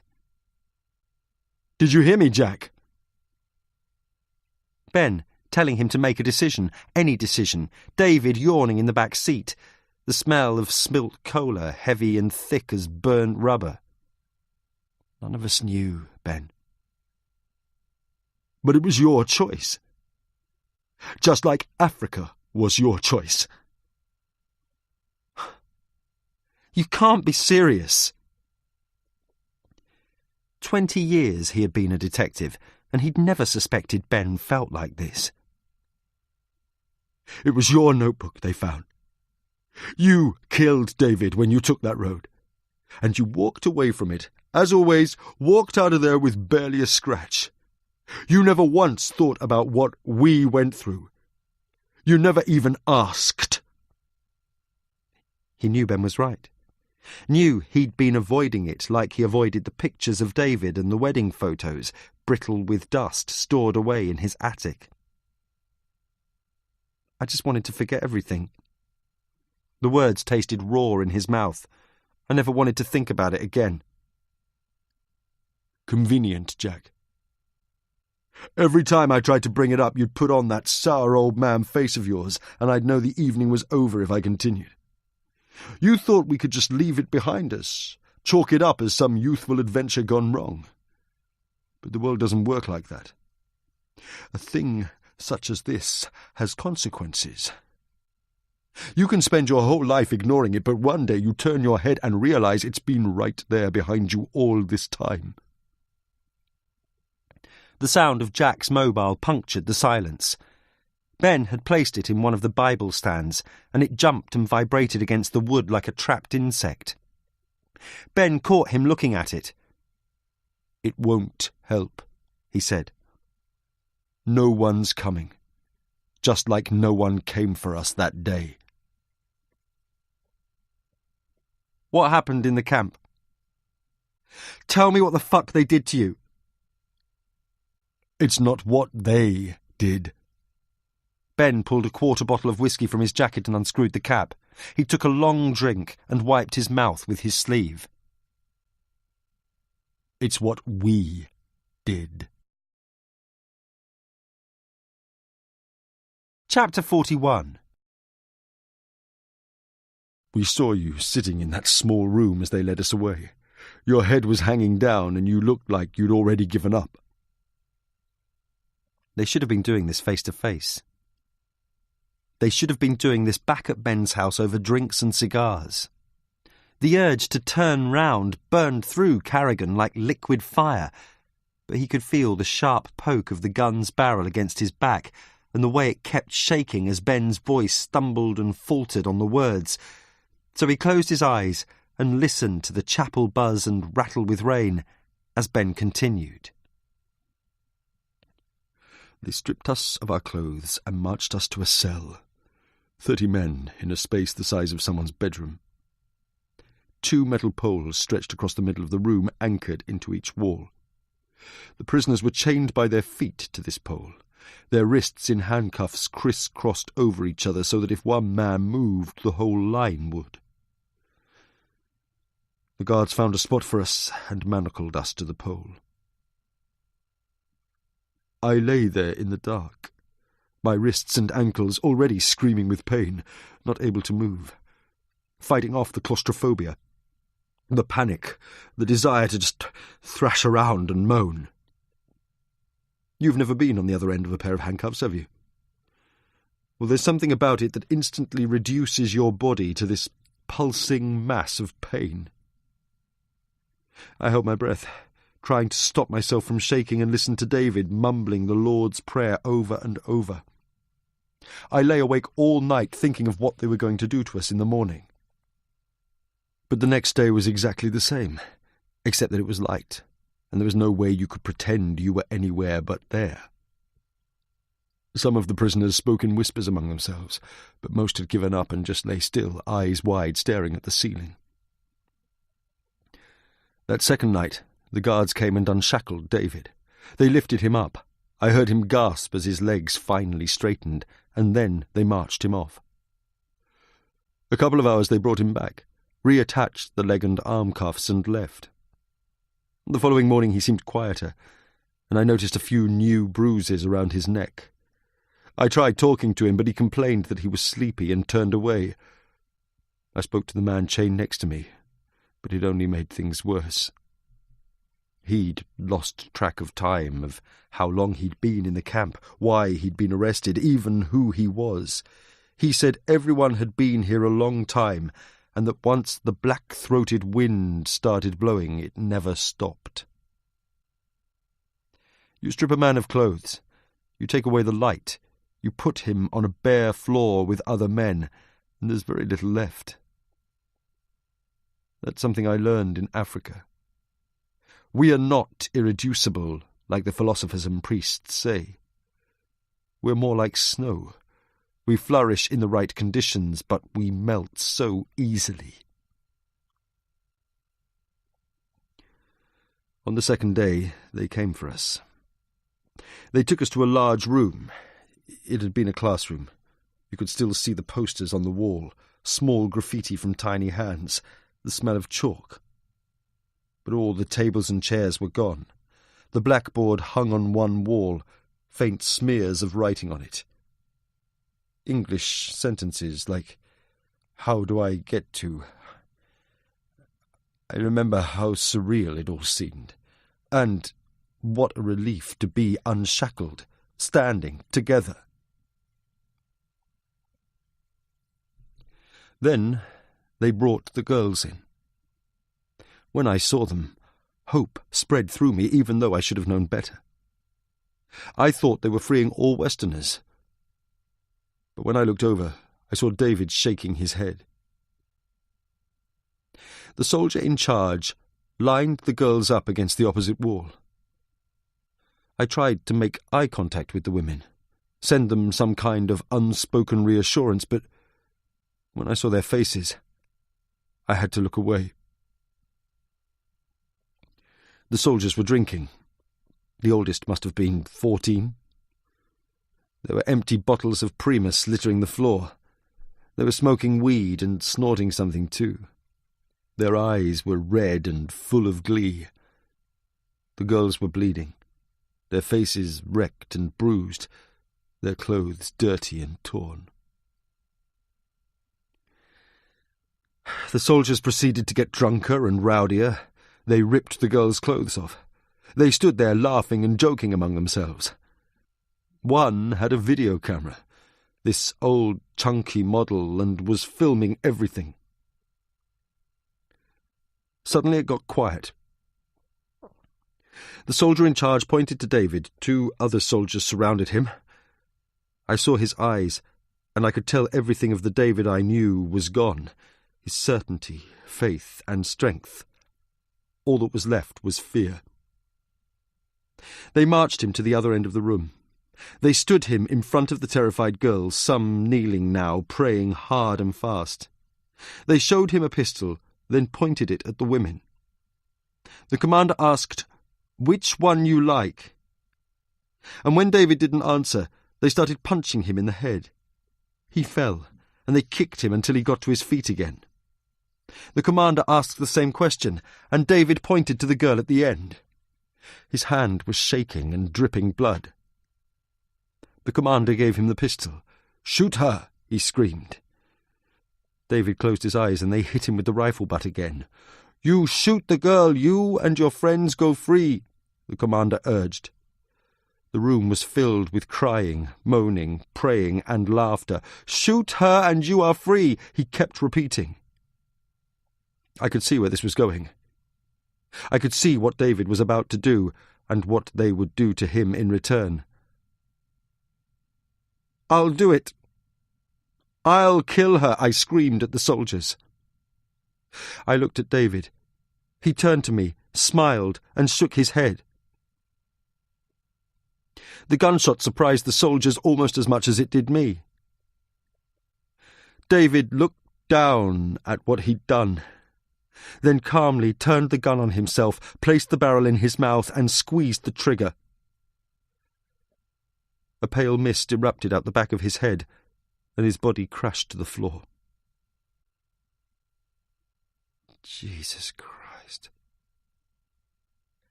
Jack heard the words coming from his mouth, but they felt untethered, like radio signals from another room. He stared at the floor, trying to stop it from spinning. "Why the fuck didn't you tell me before?" His phone began ringing again, short, sharp trills of sound bouncing off the roof and smashing against the walls. Ben waited until it switched to voicemail. "You think you would have benefited from that knowledge, Jack? I know how you see David. It was my duty as your friend not to burden you with it. You haven't had to spend the last 20 years carrying this around. I protected you and did David's memory justice. We wouldn't have even been able to put up the gravestone if anyone had known it was suicide. And the newspaper headlines, I couldn't do that to his family." Jack shook his head. "You should have told me." "Yeah. And we should have gone to India." He tried to imagine what it had been like in that schoolroom, the choices Ben and David had been forced to make, but it was impossible, and he knew that ultimately every man's life was always his own. What happened after David died? Ben passed him the almost empty bottle. The soldiers all began laughing and high-fiving each other. The one with the camera came in close, kneeling down, making sure he got David's face in frame. The other soldiers stood over his body, offering each other drinks, as the room filled with the smell of David's life emptying out. The commander turned, asked me if I still wanted to kill. I shook my head, told him it doesn't matter now. He just laughed and talked with one of the soldiers, then came back over. You want to save your other friend? I looked up at him, and God help me, I nodded. He grabbed me and took me past David's body. I had some vague notion that I would turn the gun on them, but when I got there, soldiers surrounded me and I knew I would be dead before I even tried. They started screaming at me, poking me with their rifles, their voices getting louder and wilder. Then they gave me the gun. I turned to the woman at the far left. She was on her knees, praying and rocking. She looked up at me and nodded. Then she smiled. I closed my eyes and pulled the trigger. Chapter 42. Jack flashed back to the room again. Eye patch, the poster of the mountain, the piece of paper he was about to sign. All these years, he'd thought he was the one who had made the sacrifice, that it had been his actions which had freed them. David was gone. I had to save you. You were all I had left. Ben's voice quivered and cracked. The rain hissed and spat against the roof. The windows rattled and clanged in their frames. You think it was easy. You think it still is. Every fucking night I think about them. Every time I look at Susan and Penny, I see those poor girls' eyes staring back at me. When we got back, I watched the news reports. I read about their families, their hopes and fears, the dreams coaxed nightly in their chests. They became real to me when they'd been only ghosts in that room. And then the footage was leaked. You can't imagine how it felt, waiting any moment to see David's face or my face splashed across 1,000,000 TV screens. Then the years of dread, fearing that one day it would show up. The past would come out of some dark hole and consume the present. I did what I could to make up for that day. I went back to university, stopped wanting to be a lawyer, and studied the region, its history and politics. I wanted to understand what had happened to us, and I discovered very quickly that it was happening to everyone in Acholi land. I began travelling back there, collecting information, rumours, lists of the dead. I did what I could, but I knew it would never be enough. Carrigan looked at his shoes, the mud and cracked leather. It's hard to see how your perfect life went so wrong. Everything goes wrong in the end, Jack. You know that. All our perfect lives unravel at some point. The world would be a very different place if things went to plan. That stupid fucking Grace. Ben let out a long stream of air, coughed into his hand, the gun shaking in his grip. I was helping the country come to terms with itself. My book, the TV show. People were finally waking up to what was going on in Uganda.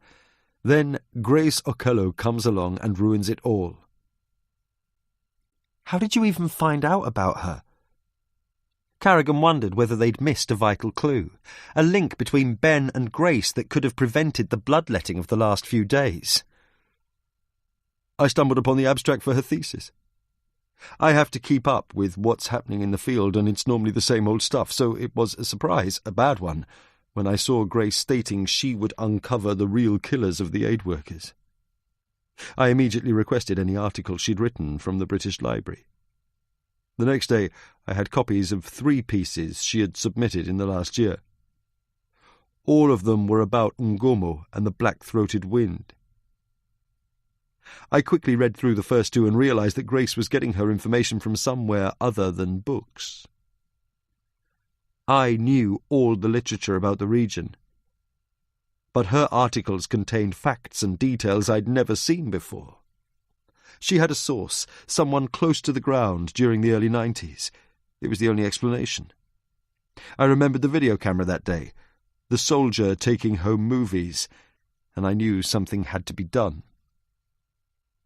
It was easy for me to get her address from SOAS, and my God, when I saw where she lived, whose patch it was, I knew everything that happened was meant to have happened, and that none of us ever had a choice once you took that road. Mayanga was one of my field assistants during those research trips back to Uganda. He'd been a child soldier, kidnapped by Ngomo when he was very young, and rescued a few years later by a group of Dominicans. We'd got back in touch a couple of years ago when he first emigrated here, and he was the one I called when I finished reading Grace's articles. I told him she had a source, and that this source must have been a high-ranking lieutenant in Ngomo's army. That was enough for Bayanga, given his history with Ngomo. He was never meant to kill her. Ben was using the gun to stress and punctuate every word. It was the source I was after. Cut that off, and you solve the problem. You should have seen, Grace, Carrigan said. You should have seen what he did to her. Believe me, Jack, I never wanted that. I guess when he found out who it was, the temptation was too great for him. But filming it was a stroke of genius. The poetic justice of Ngomo seeing his daughter die the way the parents of those aid workers had, knowing that the whole world was watching. The door to the chapel crashed open, the sound like a thunder crack rippling across the nave. Jack turned round, but it was only the wind, leaves spiralling through the empty church. The gun pressed up against his skull. You think I won't shoot you? I know it's what you're counting on, but think how far I would go to protect my family. You've achieved just the opposite, Carrigan replied, his mouth dry and bitter. Ben laughed. Really? Ursula called yesterday to say she's been released without charge, and you've just brought the one piece of evidence that can link me to Bayanga. I should thank you, really. I'd forgotten it even existed. He took the photo and held it in front of him. From his other pocket he produced a lighter. Jack turned and saw the photo catch and blaze. He watched it crumple and blacken in Ben's hand, then fall to the floor. This is about protecting my family. That's all it ever was. You need to understand that. I couldn't protect David, but I will not fail my daughters. I made my decision, now it's your turn. The smell of burning chemicals filled Jack's nostrils as Ben continued. Think about it, Jack. Let Bayanga take the fall and we go back to our normal lives. Sit and drink and talk about old times every couple of weeks. And what about Grace? She was just a fucking PR woman for her war criminal father. She's just as guilty as he was. That wasn't your decision to make. Ben pushed the barrel deeper into the back of Jack's skull. Why is justice so important to you? You seem to care more about the law than you do about your friends. Jack turned quickly, his eyes meeting Ben's. Why do you think, he replied, barely able to keep his voice steady. "You were there that day. You know why it's so fucking important." Ben shook his head. "I'm giving you a choice. That's more than I ever had. Leave it alone. Bayanga's dead. There's nothing left to gain by taking this further. Everything can go back to normal." Carrigan thought about evenings spent with Ben, the river rushing by outside, the invisible presence of Ursula always somewhere behind the door, and then he shook the thoughts away and flashed back to that day in Misindi, the soldiers beating the man by the side of the road, the expression on David's face. "No." "No," Ben said. "What do you mean, no? You can make this go away. You can finish what you started." "It'll never be finished. There'll always be a tape floating around somewhere, another witness who suddenly remembers." For a moment, it seemed as if he'd got through to him. And then Ben finished the rest of the bottle, span the gun round in his hand and, in one clean strike, smashed it against the side of Jack's head. Carrigan fell to his knees, his head swimming, nausea engulfing him, fingers pressed against the cold, wet floor. Ben got up and slowly approached him. He stood still over Carrigan for a moment, and then he pointed the pistol at the back of Jack's head and clicked off the safety. "I'll give you a few seconds to pray, if that's what you need to do." Jack opened his mouth, but the words wouldn't come. He searched frantically for them, but his vision swam with images of Louise, her hair fluttering in the wind, arms outstretched. Geneva out on the London streets, his mother strapped to a bed, white walls and white corridors reaching forever. Just get it over with. And then, as he stared down at the mud-caked floor and waited for the bullet, the words began to come to him. A rushing torrent of half-remembered prayers and childhood hymns, too many words for his head to contain.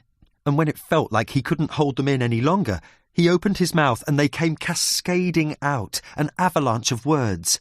And then he heard one voice rising above the maelstrom, one single voice, her voice, cutting cleanly through the rain and babble in his head. "Put the gun down and step away! Do it now!" Jack looked up and saw Ben's face frozen in the harsh glare of the spotlight. Ben was saying something, but all Carrigan could hear was the roaring of his own heart.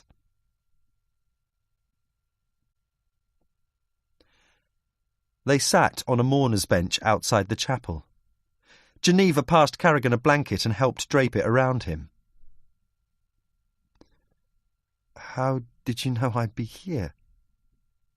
He stared at her wet hair, the way it curled around her ears, noticing for the first time how her forehead creased when she smiled. Geneva moved closer to him, at the same time watching the two local constables reading Ben his rights. "I managed to find out David's full name. Remembered you'd said he was buried in his father's churchyard. A quick bit of research and here I am." "And here you are," Carrigan repeated, staring out at the deluged land in front of him. He tried to explain to her what had happened in Ngomo's camp, Ben's story, but it seemed she had one more surprise in store for him. "I know," she answered softly.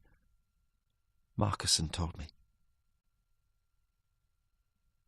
Jack stared at her, not quite sure he'd heard right. "Marcusson? How do you think Ngomo managed to get asylum?" She leant forward and brushed some dirt off his cheek. "The Foreign Office have known for years what happened to the three of you. Ngomo told them everything and they gave him asylum, to keep him quiet, so that the story would never leak out. They were protecting your reputation. And their own, obviously." Carrigan wrapped himself in the blanket, his teeth chattering. "Thank you.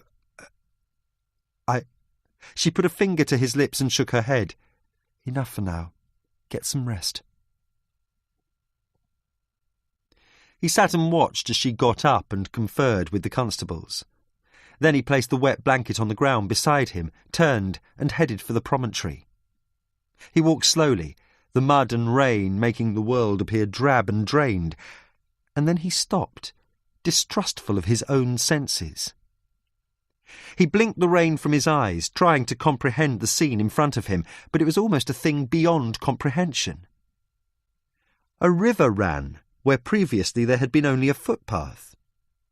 He saw the new channel carved by the deluge, the thick brown water hurtling towards the sea, and then he noticed the voyagers journeying on this stream, a flotilla of dead flowers, soft toys and birthday cards whose messages the rain had obliterated. He stood there for a long time entranced by this spectacle, the rain's strange cargo uprooted from their graveside vigils and borne upon the flashing water, a silent army of remembrance rushing irresistibly towards the darkness. Acknowledgements. Leslie Thorne, whose constant faith and unerring instincts guided this book towards what it should be. Sally Riley, Leah Middleton and everyone at Aitken Alexander. Angus Cargill, for his belief in me and his skill in seeing what was needed and what wasn't. The wonderful team of Alex Holroyd, Catherine Armstrong, Miles Poynton and everyone at Faber and Faber. Trevor Horwood for driving me crazy with his superlative copy editing. Robert Clough for suggesting the idea for the title in the most unlikely of circumstances. Frances Phillips for generously lending me her pseudonym. Nick Stone, Damien Thompson, Milo Yiannopoulos, Matt Thorne, Richard Thomas, John Williams, Willie Vloughton, Andrew Bembo, Luke Coppin and the team at the Catholic Herald, Lee Child, Dredda Say Mitchell, Portia, Now Means Now, Ali Karim, Mike Stotter, Mike Ripley, Richard Reynolds, Paul Dunn, Melanie Rickey, Jim Butler, Helen and Kerry, James Salis, George Miller and Will Oldham for telling me his Burundi story. My parents. And last, but certainly not least, the readers who have kept with me all these years.